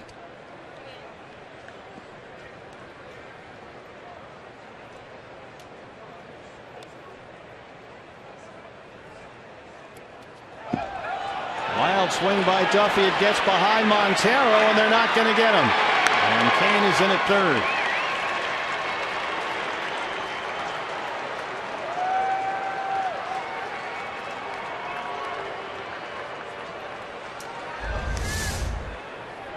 Sure, this would be ruled another wild pitch. That ball spiked in the dirt out in front of home plate, and you can see it just didn't come up at all. That ball skidded, stayed down low, got underneath the glove of Miguel Montero. That's a nice try right there. Fake the throw to first and hopefully get that runner to round the bag too far at third base. And here comes Kirk Gibson to confer with Jim Wolf. This is going to be it for Wade Miley. The Royals now lead at 7-1. They have the bases loaded with 2 outs. Bo Schultz has been throwing down in the Sanderson Ford bullpen for a while, so he will come in. Looks like Alfredo Marte is coming out of the game in right field to be replaced by Roger Kieschnick. Pitching change. D-backs down 7-1. Back after this.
Arizona is brought to you in part by Lone Butte Casino. You're in for more winning moments at Lone Butte Casino. And by Cox Communications. Bundle and save with Cox.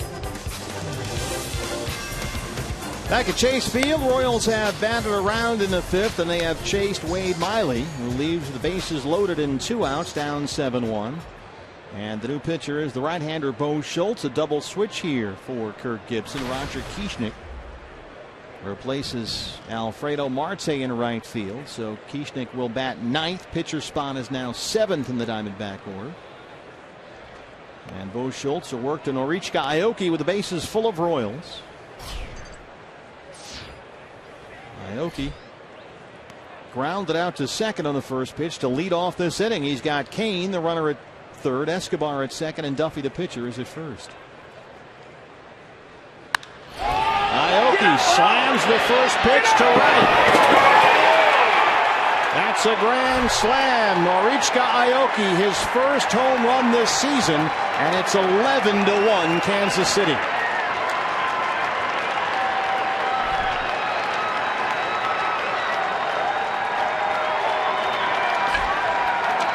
Third home run for the Royals tonight, and the first career grand slam for Norichka Aoki.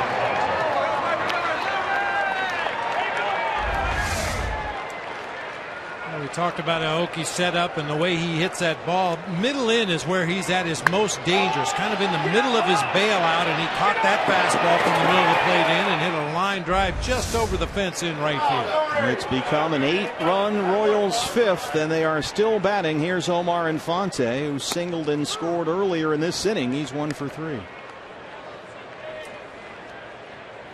I should correct myself. That was not Chris Sale starting tonight for the Chicago White Sox. It was John Danks, who was looking for his 10th victory this season. He got blown out, gave up 9 runs in 4 2/3.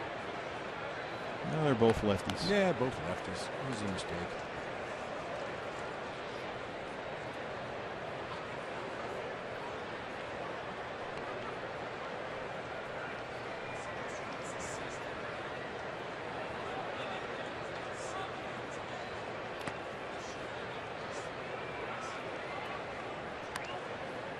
So a rude greeting here for Bo Schultz, who throws one pitch and watches Aoki hit it over the right field wall.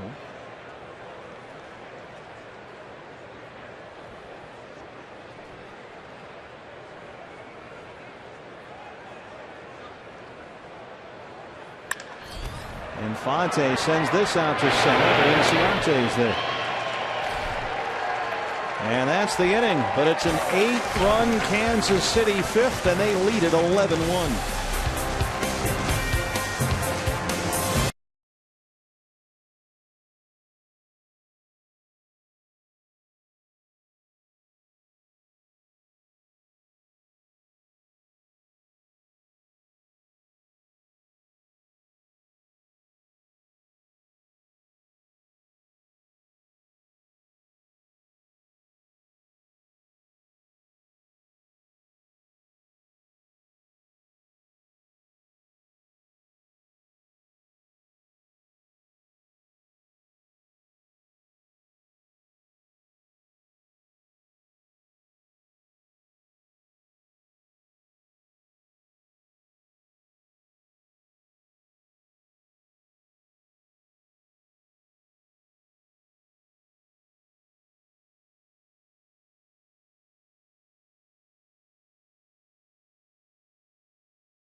Pitching matchup back with you tomorrow here. Game 2 of this 3-game set. Josh Comenter for the Diamondbacks, and you will want to get a look at the Royals' Yordano Ventura. This is a guy that throws major heat. He has become one of the young pitchers to watch around the major leagues. 8-8, a 3.50 ERA.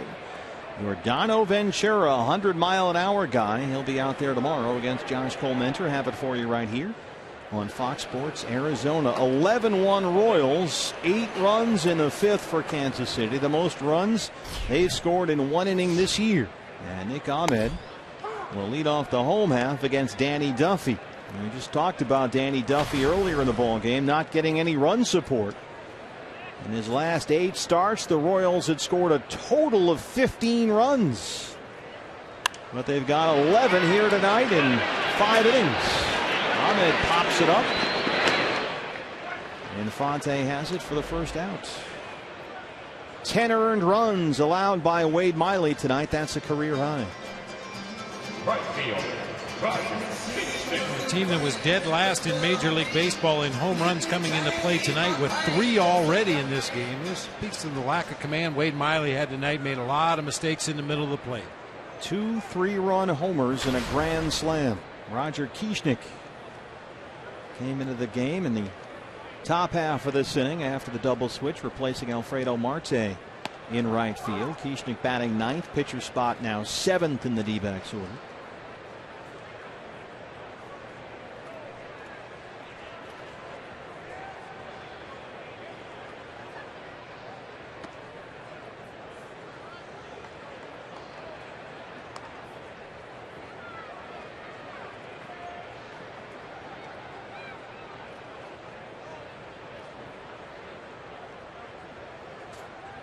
Kieschnick hitless in 3 pinch hit appearances in the series against the Pirates. Just called up last Thursday from AAA Reno for the 3rd time this year. 1-2 now.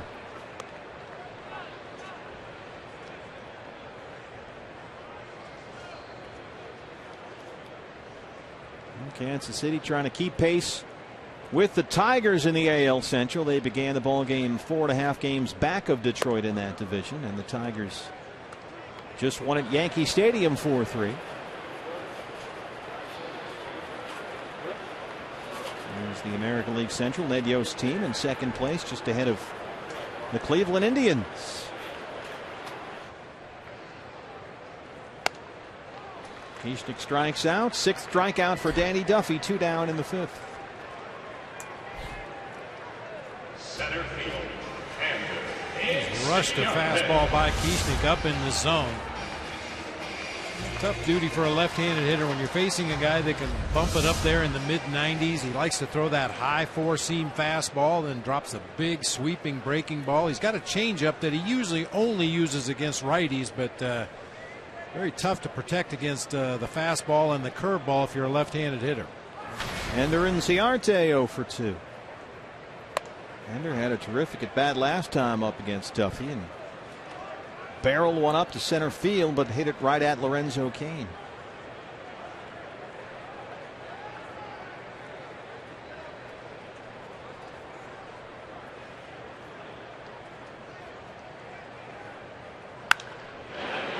That's out of play. Diamondbacks over the course of the second half of this year. You'll get an extended look at what they have in some of these young outfielders like David Peralta, like Ender Inciarte. You look at him, you look at the sample size, and you wonder, okay, is this what this guy really is? Will he hit like he has so far as an everyday major league player going forward? That's the question for Peralta. That's the question for Inciarte.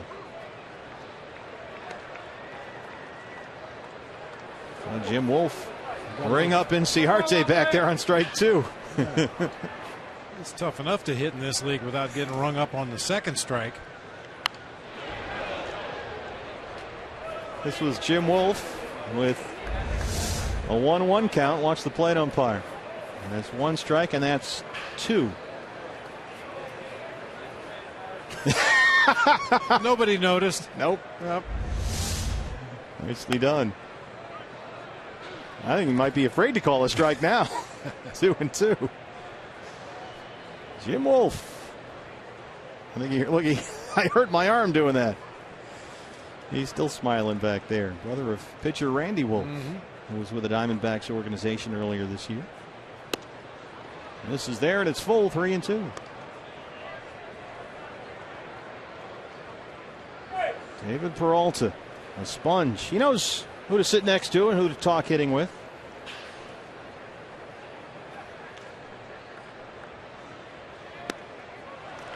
Seven strikeouts for Danny Duffy, who works a 1-2-3-5.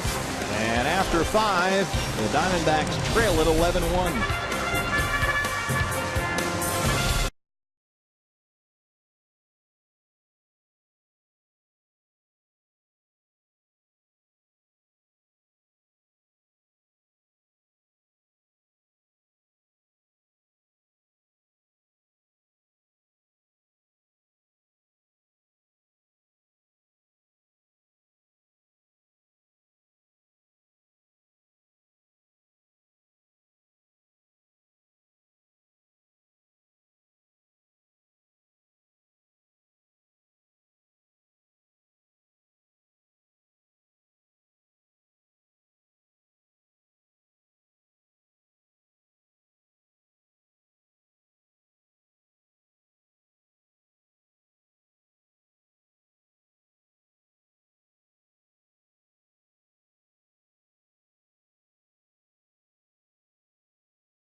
game ender and every history-making moment on MLB Whip Around.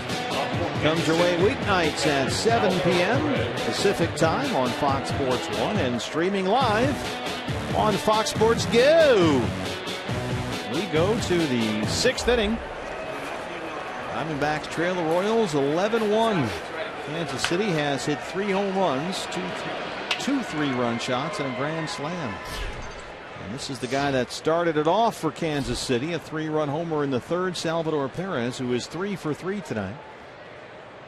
Came into the ball game 3 for his last 27, so go figure. I don't know what you say about a Royals team. We talked about the power outage that this team has gone through. You wouldn't know it by what we've seen so far tonight.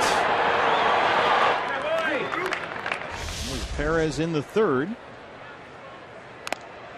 Chases that one at 0-2. The Royals with 3 homers tonight. They had only 2 in their previous 8 games.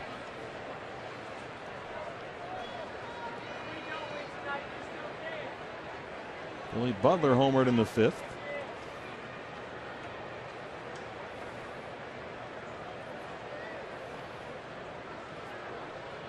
Oh-2 from Bo Schultz. Gets Perez to chase. They retire him for the first time tonight. 1 down in the 6th.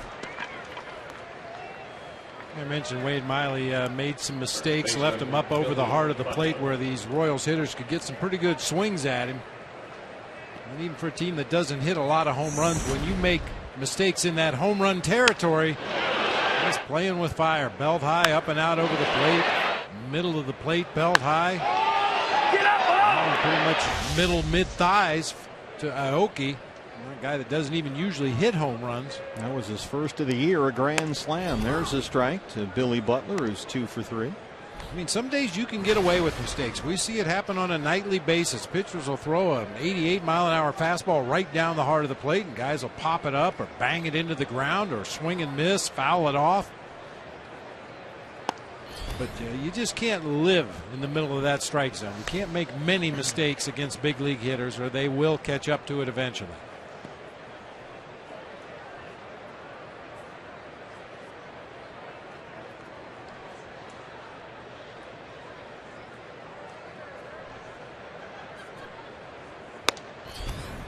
.95 from Bo Schultz. 1-2 now.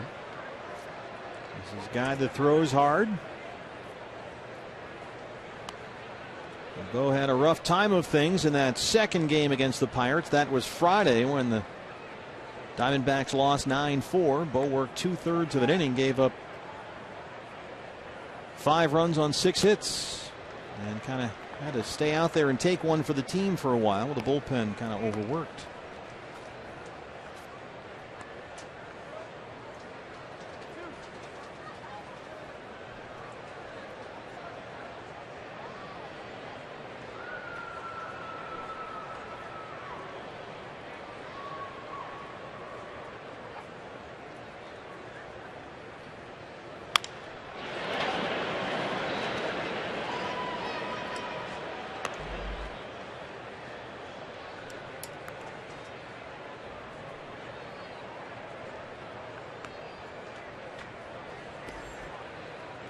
Talking about the draft, this is another guy, Billy Butler, that was a high draft pick by Kansas City. First round back in 2004, the 14th overall selection out of high school in Jacksonville. Off the bag at 3rd. It pops up to Andy Marte. Bare-hand play, but they won't get Butler. That was on a rope right to 3rd, and it caromed off the bag high over Marte's head. A little too high to make a play on Butler. Marte did everything he could possibly do right there. He just had to wait for the ball to come back down. I mean, this ball is scalded right down the line, hits the bag. Marte just bare hands and fires as quickly as possible. Really the only play he had to have a chance to get Billy Butler at first base. Like bumper pool out there. David Rackley signaling fair ball. Nothing Marte could do but wait for it to come down. So Butler has his 3rd hit. And here's Alex Gordon, who's 1 for 3.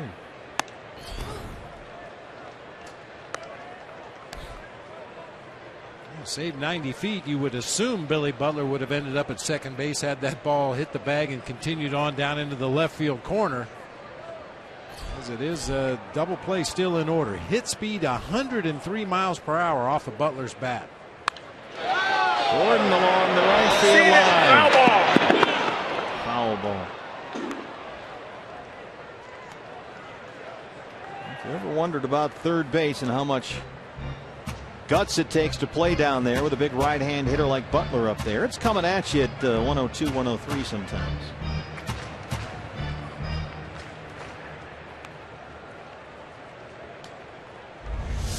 This is just a rocket.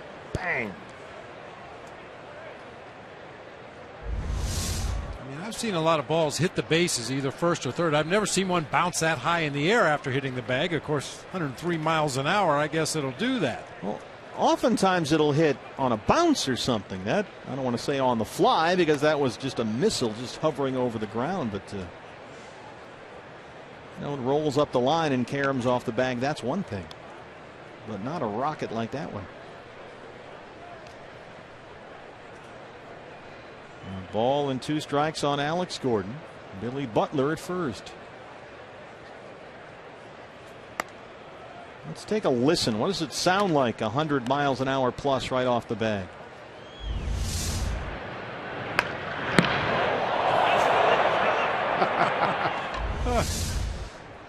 Thud. 2-2.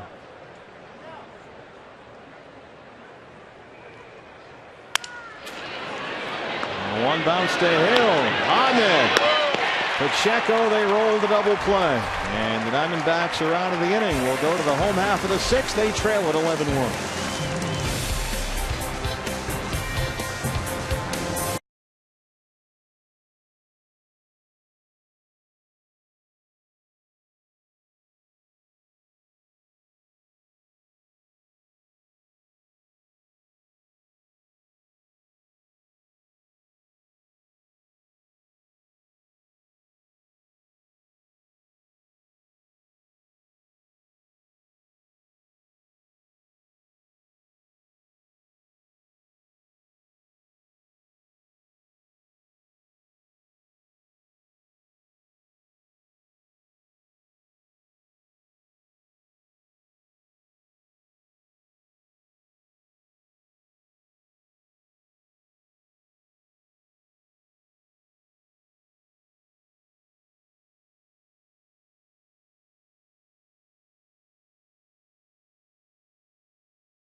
And Saturday, MLB on Fox Sports 1 returns. It's a doubleheader. The Yankees square off with Michael Brantley and the Indians, followed by the Cardinals and the Orioles.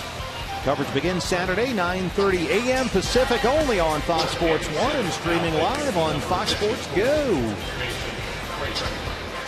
Danny Duffy's night is over. 1 run on 3 hits and 5. He walked 1 and struck out 7. And showed us why he's been so good all summer long for Kansas City. He leads with an 11-1 lead and makes way for the veteran Jason Frazier. Yeah, it certainly looked like Duffy had plenty left in the tank to go out there for another inning or 2, but with a seemingly comfortable 10-run lead in the ballgame, why not shorten him up, save some pitches for later in the season?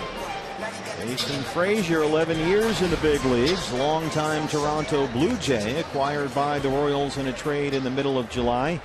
With the Texas Rangers. He's on for the 46th time this year. Very good 2.97 ERA. Jordan Pacheco will lead off the home half of the 6th. Pacheco, Hill, Trumbo, 2, 3, and 4. Pacheco started off the scoring, a one-out double in the bottom of the first. He scored on Mark Trumbo's RBI single. That's been the Diamondbacks' only run.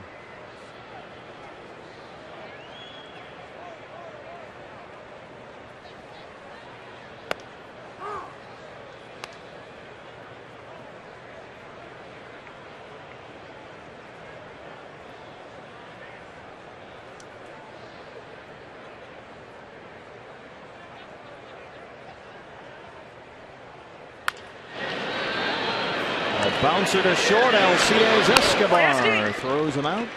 One down in the sixth. Second baseman. Fans, when the D-backs win, you win at Papa John's. A day after every Diamondbacks win, you get 50% off your regular menu price online order at Papa John's. Enter promo code DBACKS50 at papajohns.com.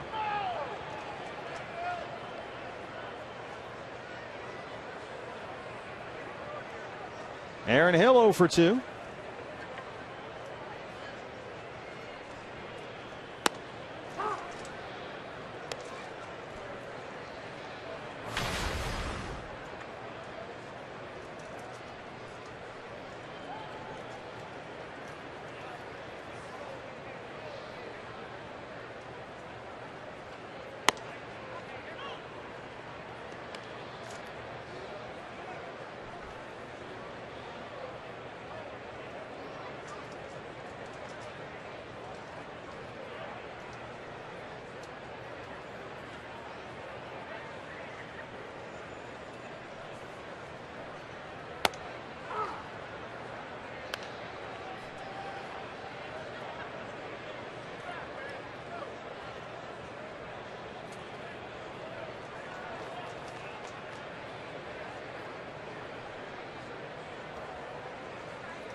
Two balls and two strikes.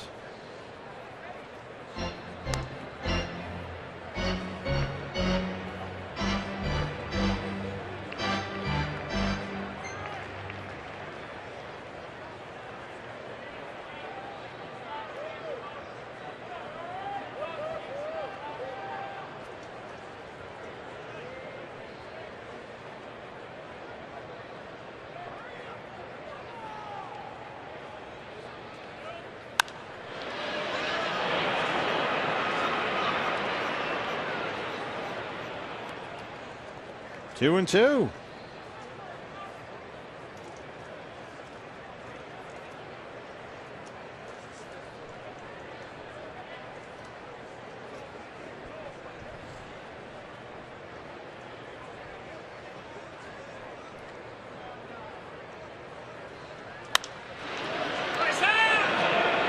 Out to right, Aoki has it. Two down.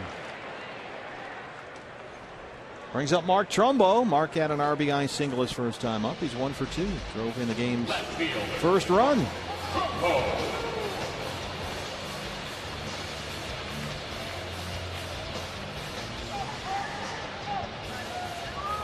Trumbo's one Diamondback that probably really looks forward to interleague play because he gets an opportunity to see some pitchers he's seen before. Yeah.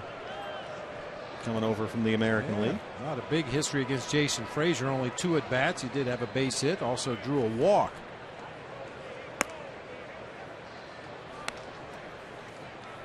And out there in left field tonight with a left-hander Duffy on the mound for the Royals. Kirk Gibson wanted to get an extra right-hand bat in there, so Andy Marte starts at third and Jordan Pacheco at first. But Gibby said that Mark Trumbo will see most of the time down there at first base over the final 2 months here with Goldie out. And that's a spot that Mark has played a lot of, much more than you think. Actually started over 110 games at first base last year in Anaheim.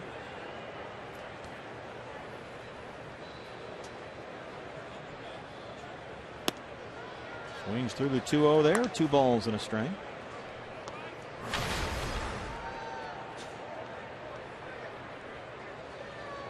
Couple of good swings by Mark tonight. That RBI single bounced off the wall and left, just missed a home run. In his second at bat, he sent Lorenzo Cain to the deepest part of the ballpark in center. A high fly ball to center for a loud out.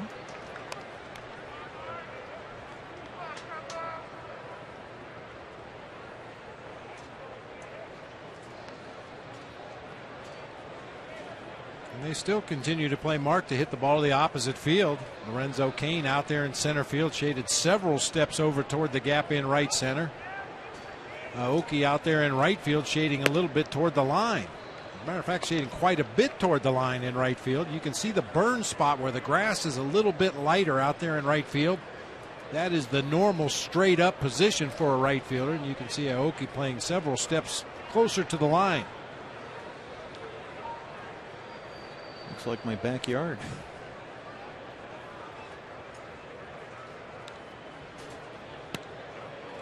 Two-out walk for Trumbo. Well, we talked about it before, and I've explained it before, but when we talk about straightaway in right or left field, how you determine straightaway is if you draw a straight line from first base through second base into left field. That line extends out into left field. That would be a straightaway position for the left fielder. Same thing if you do a line from third base through second base out into right field. That would be straightaway for a right fielder. And because a lot of players, you play them straight up, you end up getting little burn spots where the position players stand out in right and left field in that straightaway position. Miguel Montero doubled his last time up, 1 for 2. Missed a home run by probably 6 inches off the wall and left.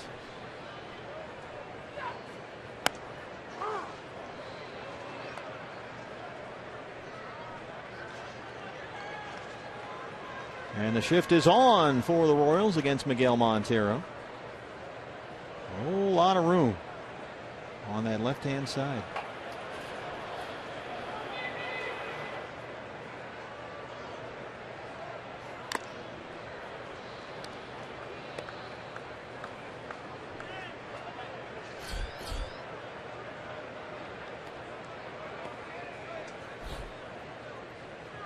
Pitcher spot is due up next.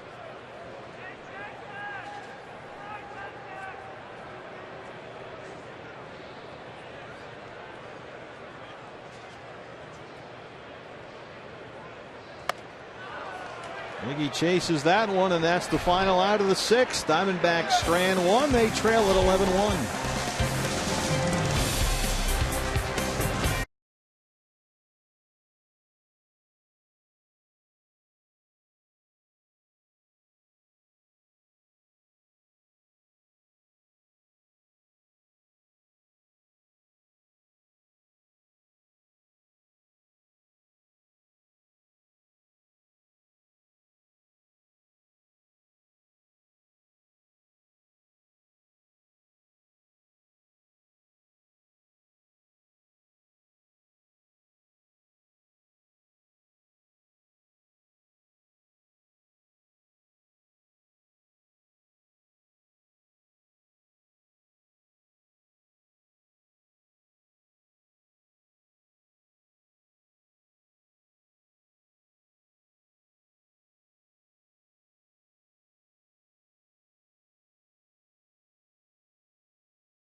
APS Energy All-Stars, the top of the Kansas City order. There are 1 through 4 hitters, 8 for 15, including 3 home runs, a pair of 3-run shots, and a grand slam.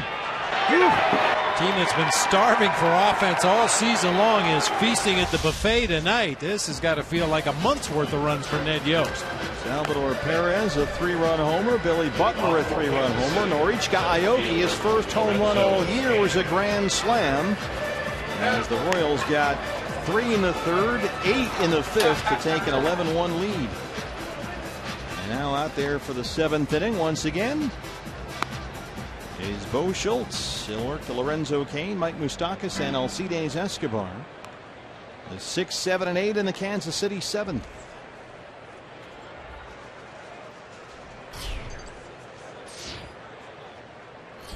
Got an update Diamondback fans will want to be aware of. The Reno Aces tonight. First two batters in the Reno lineup. Speaking of top of the order, A.J. Pollock and Cliff Pennington. A.J. went 1 for 5. Penny went 2 for 4. They both scored a run. So that is very encouraging. Yeah, obviously, you'd like to see results. You'd like to see some crooked numbers after their names in that box score. But the bottom line is, can they get through the game without any physical problems? Are they narrowing down their strike zone, getting their swing back a little bit?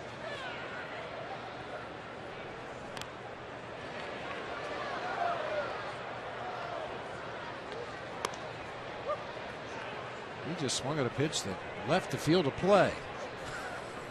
One hopped and he tried to check and couldn't, and then it accidentally hit the bat. That was almost as strange as the missile off the bag at third by Butler. Let's take a look at this one. Everybody gets fooled once in a while. Whoops. It's like a pitching wedge. A shanked tee shot. 0-2.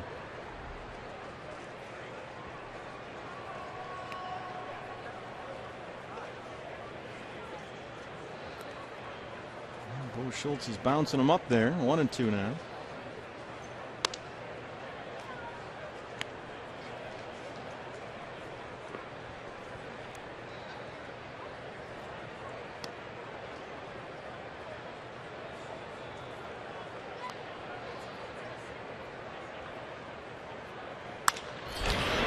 Off the glove of Schultz on the mound. Tosses over to Pacheco.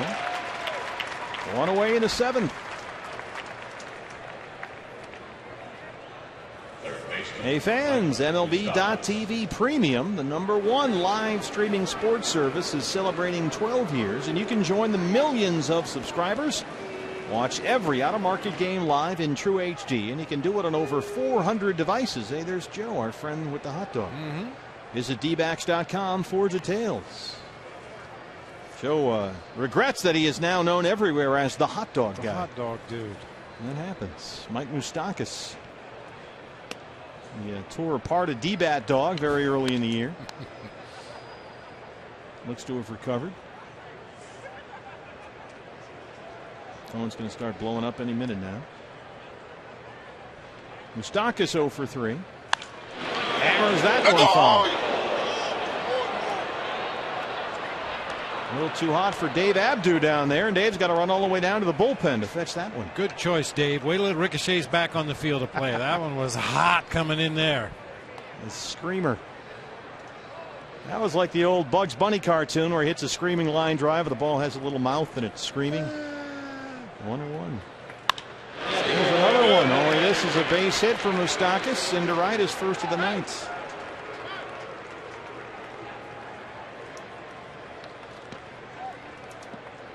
Now we've seen Dave Abdu down the right field line. This is Ron Pennington down the left field line. It's our Chaz Roberts air conditioning cool play of the night right there. Yeah, doesn't get any cooler than that. No. Why is that an instinct for children? I mean, I'm sure that young man there probably hasn't watched Cubs games on television where they throw home run balls back. Why? You hand the kid a ball and he wants to throw it back on the field. The instinct just kicks in. It's natural. It's a baseball, part of being an American kid. You got a baseball in your hand, you want to throw it. Got to throw it. And you notice the kid was getting ready to throw left-handed, so there are several scouts down there in that section right now.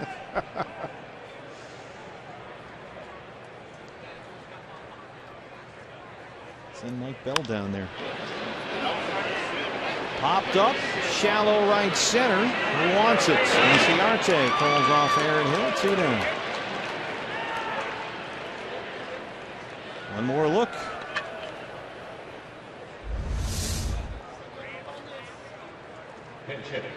Right away. Looks like a two-seamer, a little sinking action. Dad got the photo. Here's the pitcher spot with 2 outs for the Royals, and we'll see the veteran Raul Ibanez.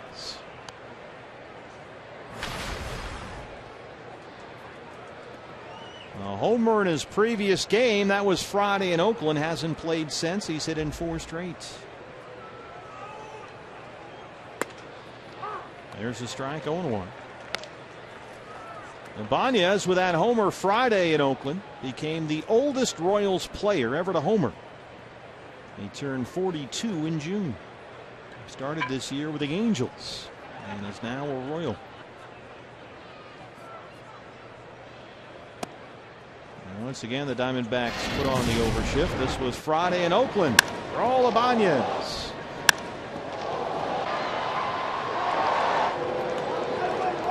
It was a 1-0 ball game. Ibanez was always very easily identifiable. He wears his helmet back so far. You know, a lot of guys pull the bill of the helmet down right on their brow, try to limit some of the things they can see behind the pitcher as they look out there. His helmet's always kind of tipped back on his head. Remember all those big home runs he hit for the Yankees a couple of years ago, late in the year and then in the postseason. He played almost 60 games with Anaheim this year before they let him go. He was hitting under $160 with the Angels. Had a good year last year with Seattle. Hit 29 homers. But the Angels let him go near the end of June. Royals picked him up. This is a guy that was originally a 36th round draft pick back in 1992.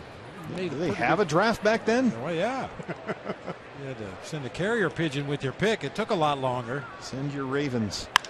In the air, left field, Trumbo. And that's the inning.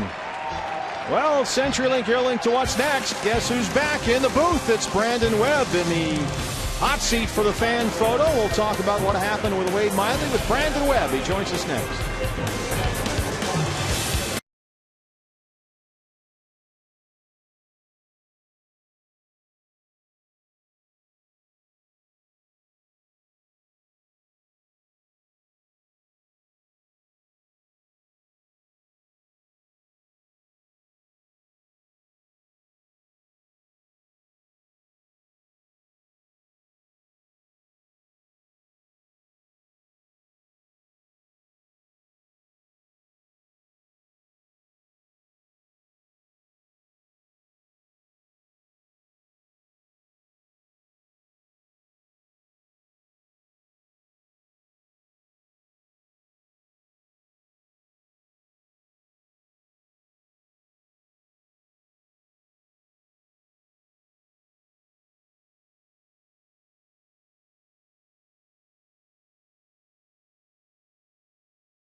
Bob Brenly along the way, joined now as always in the 7th inning by our guest analyst tonight, Brandon Webb.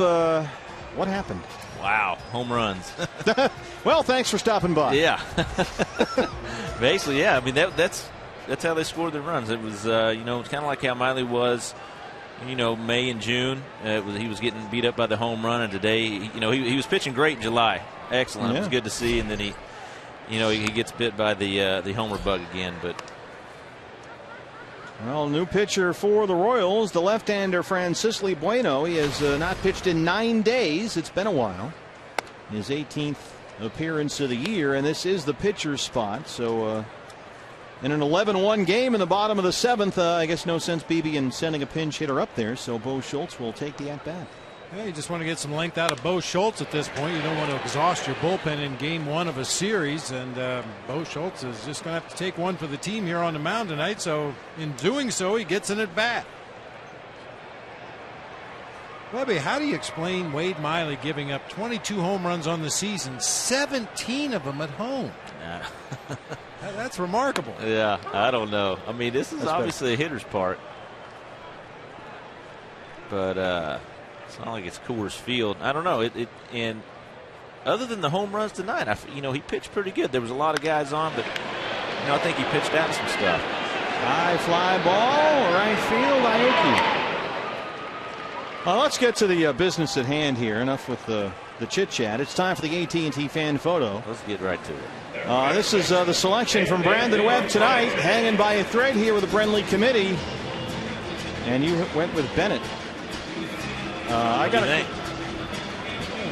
What are you thinking? That's my question. It's a little boy bandish for me, but yeah, it's got kind of a Bieber vibe to it. Yeah, it's making funny faces. It's kind of funny. Right? I'm already on this committee, though, I believe. Last time I left, but I've been gone for 6 weeks. See, that's the problem. There's been a lot of back channel discussion, as there often is in anything that's political. I've been gone for so long, I've been forgotten. Well, you can't just be a figurehead. It's just a highly sought after position, and a lot of people really want that job. Here's another can of corn to Aoki and Andy Marte. I knew coming in today it was going to be. I didn't know how you were feeling about if I was still on there or not. So that's. Well, now you know. There's still some work to do. Work it back. Now you're here for the rest of the series. I got to get back to where I was. Okay. Tomorrow's a big day for you. We've got a lefty warming up in the pen, so let's go. We got to see your best stuff the rest of this homestand. Yeah, we've got guys like Richard Saenz, Rodrigo Lopez. Those guys have been really solid. Tom Candiotti's had some peaks and valleys. Well, as in all things. Nick Ahmed 0-2. We even had Marty Brenneman involved on the last road trip, a Hall of Famer. Really? Yeah. How'd he do?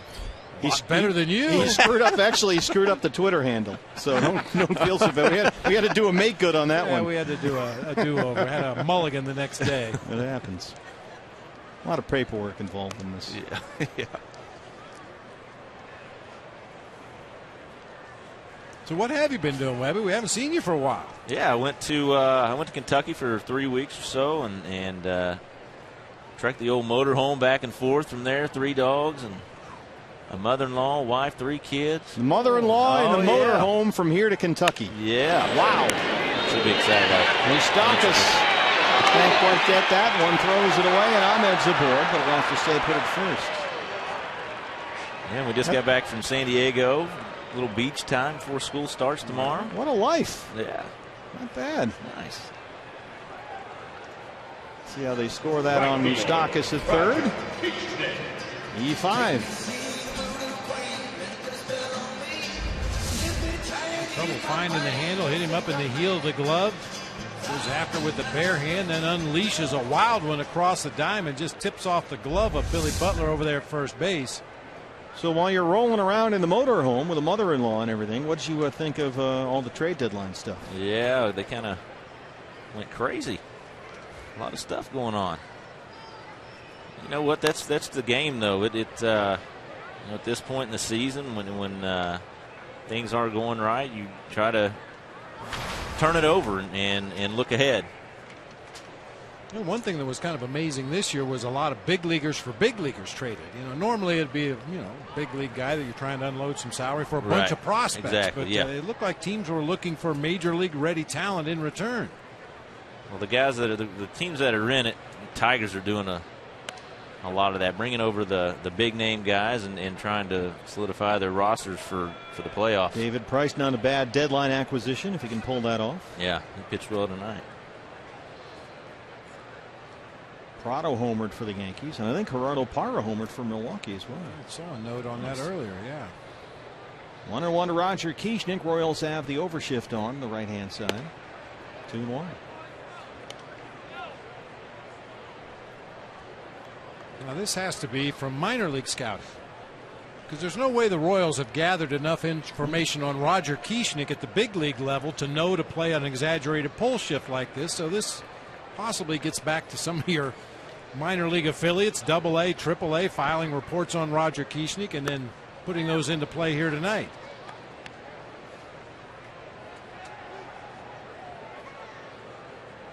The Royals AAA affiliate is in Omaha.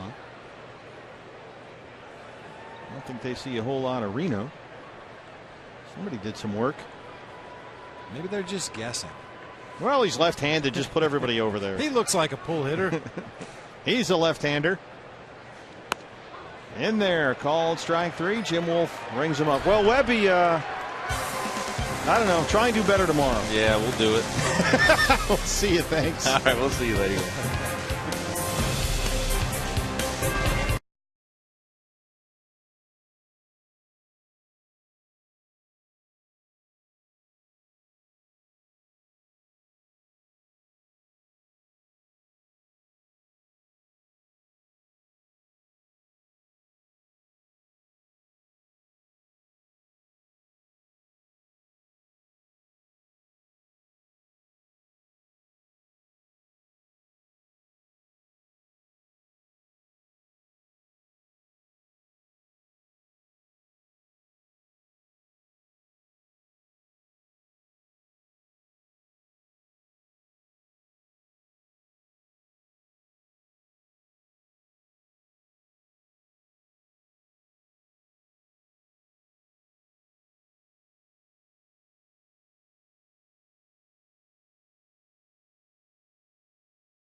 Wish takes over behind the plate for Miguel Montero in an 11-1 ball game, and the new second baseman taking over for Aaron Hill is Didi Gregorius.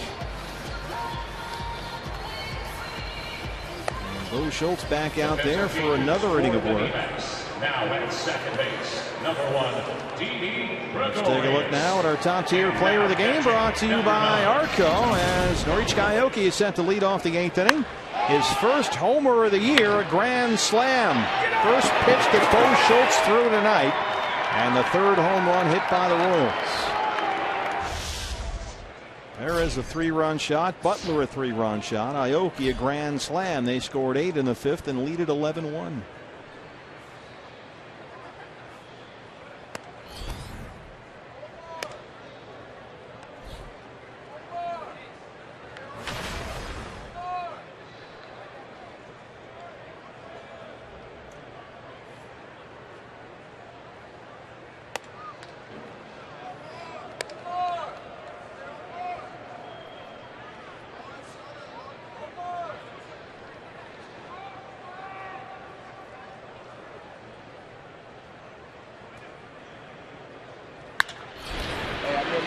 And sure enough, first ball hit is hit to Didi, the new second baseman, one away.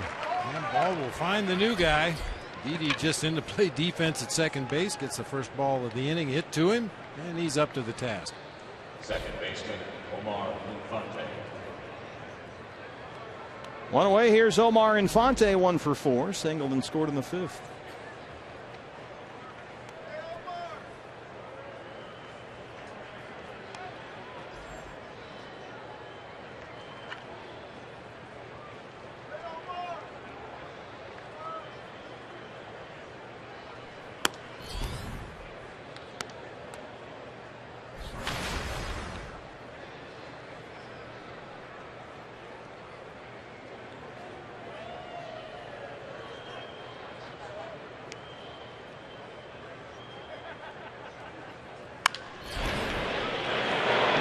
In front of Trumbo for a base hit. One out base runner. Salvador Perez steps in now. Diamondback minor leaguers making some noise as of late, including the guy acquired from the Yankees, In the Martin Prado deal, Peter O'Brien had a home run playing for AA Mobile. He's played some catcher, played some outfield as well. Can play first base, trying to figure out where best to find him defensively. Swing and a miss there. 33 homers already on the season. There's only 2 players in all of minor league baseball that have more home runs than O'Brien, who won the Fall League Home Run Derby, acquired at the deadline from the Yankees.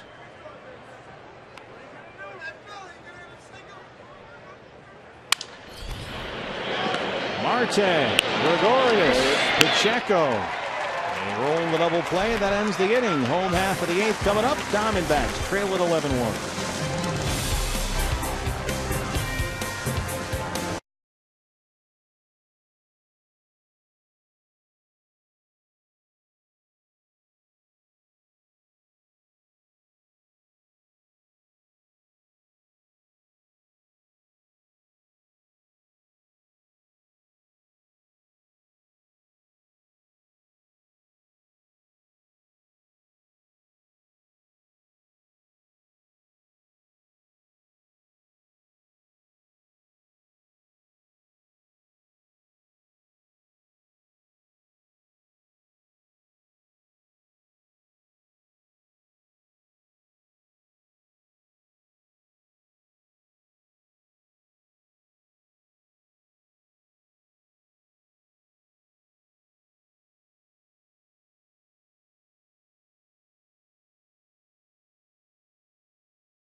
Guys are hungry and willing to go, and they're going to work hard at it every single day. And Trumbo looked really good over there. I know Pacheco spent some time over there, so these guys are working hard. We got obviously a great infield. Trammell's doing a great job with them, and got guys, and you just work hard. Good things are going to happen. But as far as different faces, it's just getting used to them and taking the time with it. Well, with the injury to Paul Goldschmidt, a lot of faces over there at first base, and certainly going to miss his offensive production, but a Gold Glove first baseman. And interesting to see the adjustments that Aaron Hill is going to have to make. Also talked to Miguel Montero just in terms of covering bunts. There's going to be a lot of adjustments over the next couple of weeks, but all the guys certainly up to the challenge. But the loss of Paul Goldschmidt certainly going to be felt very strongly the rest of the way for this team, guys. Well, no question about that, Brad. It's can't imagine a bigger loss for the Diamondbacks in what has been a season of losses so far. Ender Inciarte gets that one by the mound, and with his speed, he'll beat it out. Leadoff single for Inciarte here in the 8th. First baseman, Jordan Pacheco. Just cued it off the end of the bat. Serves the purpose of a real good bunt to the right side there. Absolutely perfect. Had it by the pitcher, able to leg it out for an infield hit.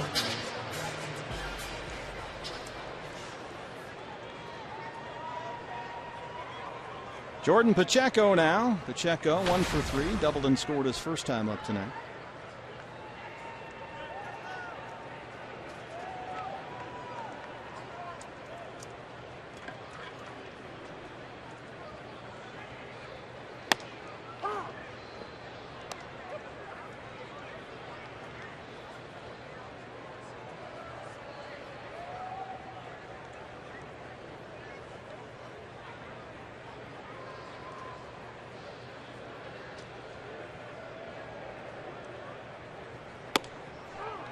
Inciarte will take second on defensive indifference as Pacheco falls behind 0-2. Trying to make up for that loss of Goldie. Tony La Russa was talking about that, the Diamondbacks chief baseball officer, earlier today in a column that appears on MLB.com by Steve Gilbert, talking about Andrew McCutchen getting hit and getting hurt. Tony La Russa says, I've heard a lot about McCutchen getting hit, but I haven't seen nearly as much about Goldschmidt, who isn't going to play the rest of the season. So that's a pretty big loss. 1-2 now.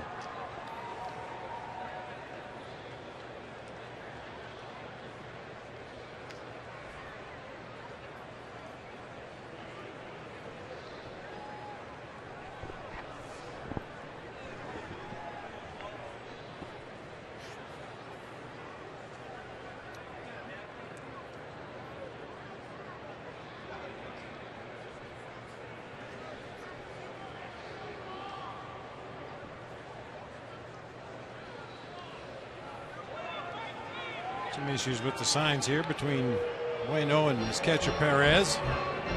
No bueno. No bueno at all. I thought it was kind of interesting talking to some of the Royals people before the ball game, and I asked, who's the team leader? You know, a guy like Billy Butler that's been with Kansas City his whole career. James Shields, a guy that's had some big game experience. Alex Gordon, a guy that's won some Gold Gloves out there in left field, kind of the cornerstone of the franchise. And everybody said Salvador Perez is the leader of this team. That's a Kane in center. And Inciarte heads for third. He's got the speed to pull that off. That ball was not hit that deep in right center field. So Inciarte moves up on the first out of the inning. Kane tries to get behind that ball as best he can. It was hit hard enough to make him hold his ground. Couldn't really get much on the throw, and with Inciarte's speed, he's going to make that 90 feet advancement very easily. And so with Inciarte at third, one out, here's Didi Gregorius, just checked into the ball game at second base in relief of Aaron Hill. Didi at .256 on the year and 4 homers.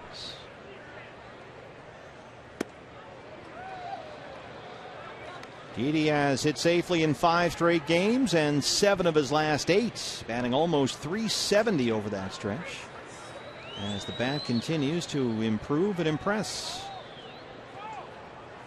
In fact, he's got 11 hits in his last 30 at bats, including a double, a triple, and 2 homers.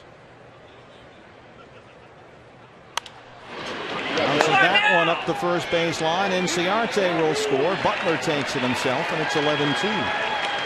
RBI for Didi.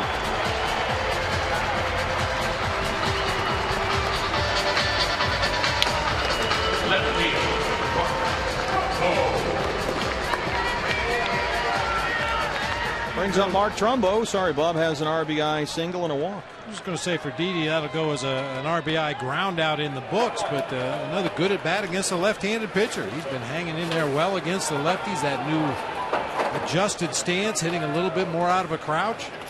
Not quite as susceptible to those lefties this year as he has been in the past.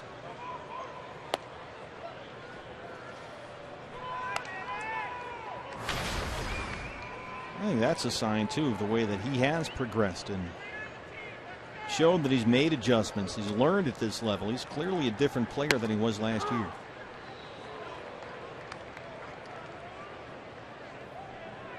I'll tell you, it's hard not to be impressed by Didi's defense at shortstop. I mean, he was impressive last year, but he's come a few steps forward this year from what we saw last season from Didi. Yeah, there's a lot to like there. And at some point, you're going to have to pick one, right? Yeah, somebody's going to have to play short, and possibly somebody change position from shortstop to another position. Another well-hit ball tonight by Trumbo. Kane won't get there. This one rolls to the pool, and Mark Trumbo heads to second. Trumbo an RBI single in the first. He's got his 6th double. And he continues to hit the ball well.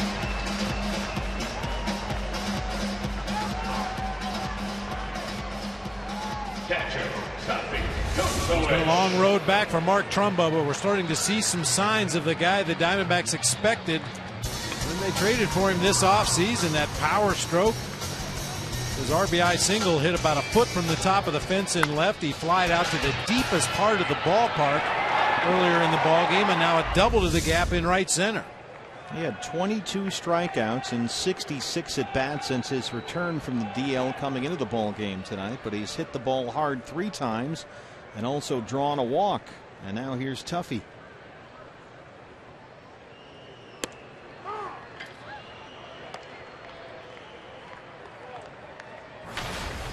Tuffy goes a wish, on base 3 times in his last appearance. That was the start Sunday against the Pirates. Had a pair of hits and would have had another one. Would have had a 3-hit game had not the Pirates second baseman Martinez made a nice play. And he drills this one to center. Kane is backed up. And that's the final out of the inning. But the Diamondbacks get one to make it 11-2. CenturyLink, your link to what's next. Billy Butler will lead off the ninth.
The 2015 D-backs season tickets on sale now. Guarantee the best seats for the lowest prices when you become a D-backs season ticket holder.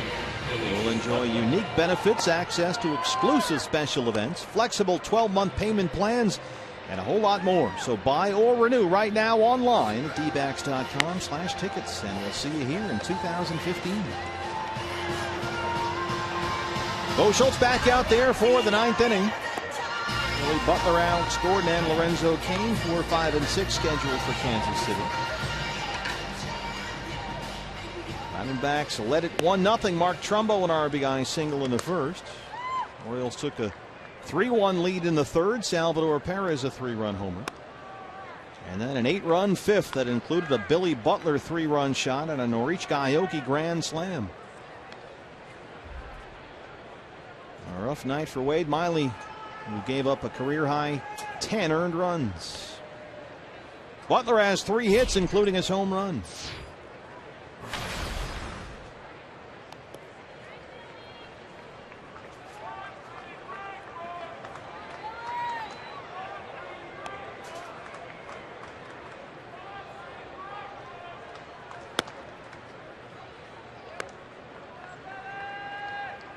I gotta say, Country Breakfast is one of the better nicknames in the major leagues right now. Pretty good.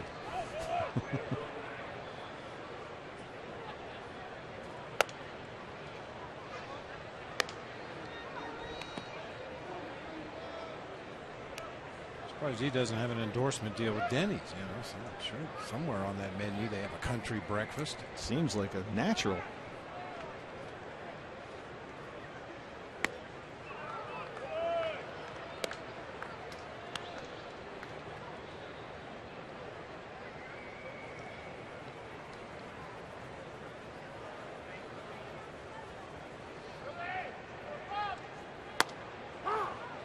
3-1.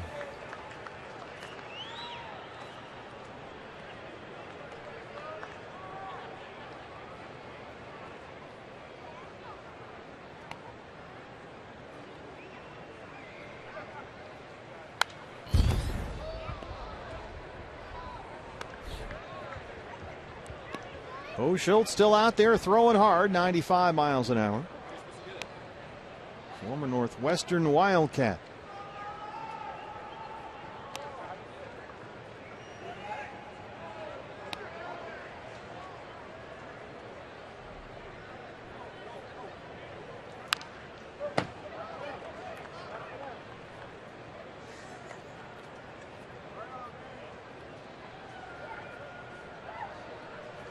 This is the kind of game you get notes like this. Well, consider the source. The Cubs tonight had a 3-run 7th inning. They batted around and didn't get a hit. That's impossible. 6 walks and a sac fly. Billy Butler drops that one right on the right field line. He will take the turn and head for second. And Country Breakfast is in there with his 22nd double and his 4th hit tonight.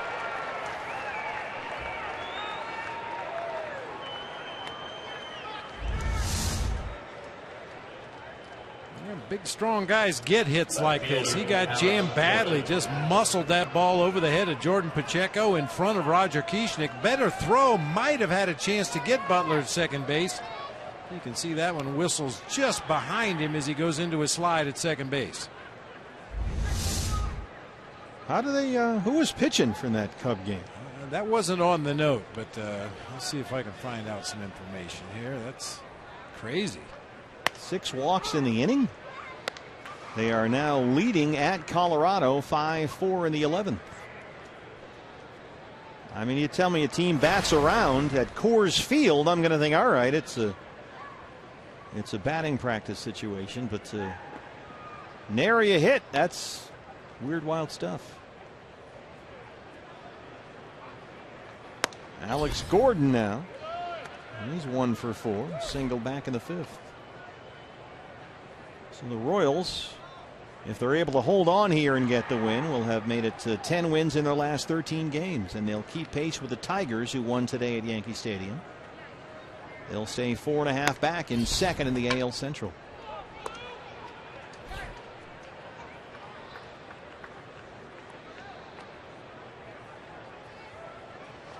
Three hits for Perez, including a 3-run homer. 4 hits for Butler, including a 3-run homer.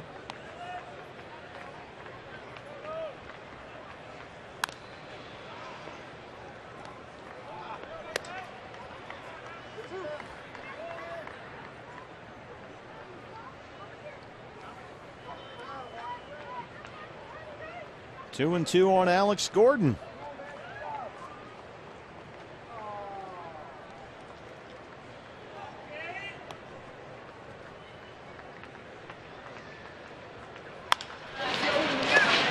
Knocked down by Pacheco at first, and it rolls over to the Royal dugout. And Gordon will reach Butler to third. The ball hit hard right down that first base line. Pacheco gets to it on the third hop. Unfortunately, as he goes into the slide to try to smother that ball, he actually kicks it with his own knee over into foul territory. That'll put Royals at first and third with nobody out here in the top of the ninth. For Lorenzo Cain, who has singled and walked, he's 1 for 3.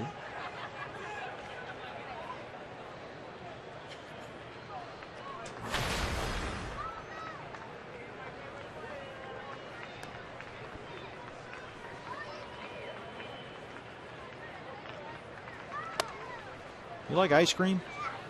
Yeah, it's growing on me. I didn't used to eat a lot of ice cream, but I do now since I'm working with you. Well,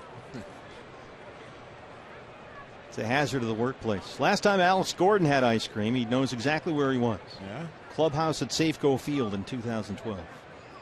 He's a very strict health food guy. No ice cream for him. Cain sends this out to right. Kieschnick is there. And here comes Billy Butler. He will tag and score the 12th Royal run.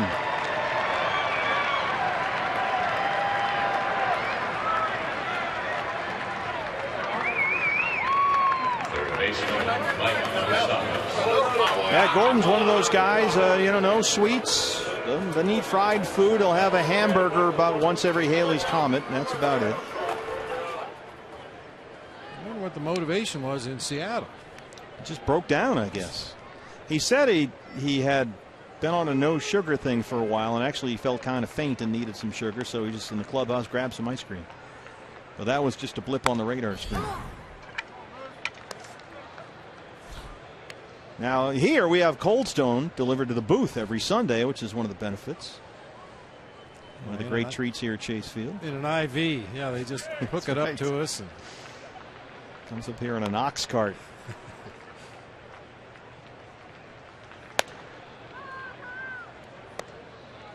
We're told in that fateful inning with the Cubs and the Rockies, Tommy Kahnle walked 3, Nick Maston walked 2, and Rex Brothers walked another. 6 walks in the inning. Ouch. Contagious. Shallow right center. Kieschnick coming in, and Ciarte is there. 2 down. Well, 12 runs for the Royals is a season high. This is a ball club that had been struggling to find some offense, but not tonight.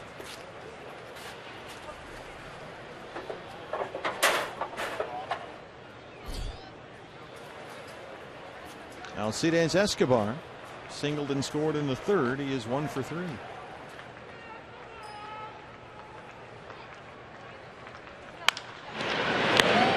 Hard to 3rd. Andy Marte throws him out, and that's the inning. Royals add 1 more. They lead at 12-2 as we go to the bottom of the 9th at Chase.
Here, Diamondbacks trail at 12-2. The story is 3 home runs for the Royals, 2 3-run shots, and a grand slam. Perez and Butler, the 3-run homers. Aoki, his first of the year, was a grand slam as Wade Miley gives up a career-high 10 earned.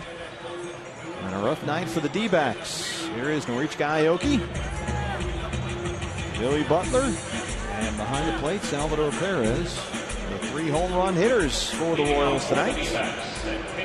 And now the pitcher spot leads off the 9th against new pitcher for Kansas City. It's the right-hander Aaron Crow. He was an all-star for the Royals in 2011 when the game was right here at Chase Field. His 52nd appearance of the year. And David Peralta will lead off the inning with a pitcher spot. Scheduled to hit first here, so it's Peralta, Andy Marte, and Nick Ahmed. David Peralta, .313, 3rd best among all major league rookies. Slices that one into left center field. But there's Alex Gordon, all those gold gloves, 1 out.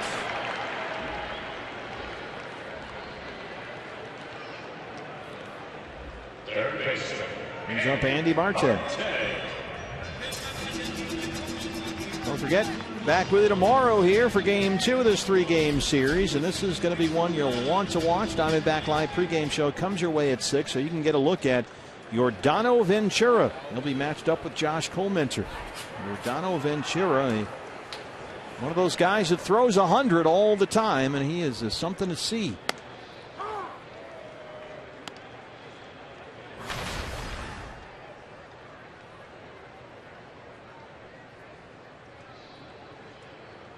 Andy Marte, 3 hits, 3 RBI so far as a D-back, but he's 0 for 3 tonight.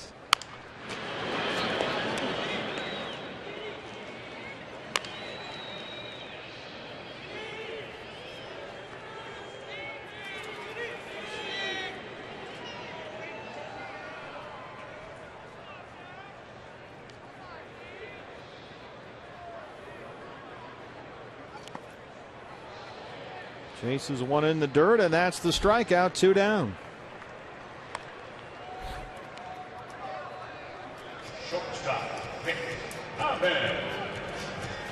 Two down for Aaron Crow. Nick Ahmed, last man standing for the D-backs.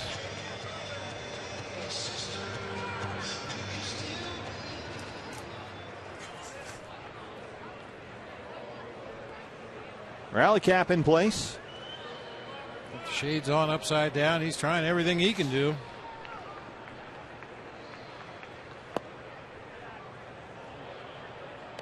Rally sunglasses.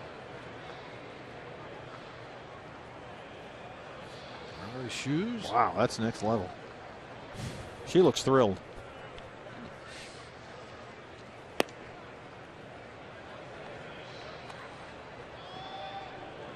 If it works, we'll all put our shoes on our head. Whatever next it takes. time we need a rally. I'll just do it anyway. It looks like Josh Colmenter when he was balancing the sunflower seeds on his hat. There's the ground ball to third, and that'll do it. Diamondbacks drop the series opener here to the Royals. 12-2. Kansas City with 15 hits, 3 of them home runs. 2 3-run homers and a grand slam, and there's really no way to recover, Bob, from that. No, just go in, shower up, go home, get a good night's sleep, come back tomorrow and try to start over again. This was a struggling Royals offense that came into this game tonight, and they're going to go home with 15 hits and 12 runs on the board, so you got to slow them down tomorrow. Let's start Diamondbacks live right now. Brandon Webb is in center field with Jody Jackson. Jody. All right, thanks a lot, guys. Obviously, Brandon, tough night all around. And, you know, Wade Miley was making progress. His last 7 or 8 starts wasn't giving up the home runs, but tonight that was not the case. Looks like he regressed a little bit. Yeah, he had a great month of July. He got away from the home runs, which was kind of he was battling there the first part of the year. Tonight it kind of came back and bit him again, and that's what the difference was the home runs tonight for Wade Miley. And the pitch, and Duffy came out. He was excellent tonight. Brandon Webb, along with Bob Brenly, will break down the struggles that Miley had and also look at what Danny Duffy and the Royals pitching staff, which has been the strength of their team, did to stymie the Diamondbacks offense. So tonight, a 12-2 loss here. Stay with us. Diamondbacks Live, presented by CenturyLink, our post-game show, coming your way next here on Fox Sports Arizona.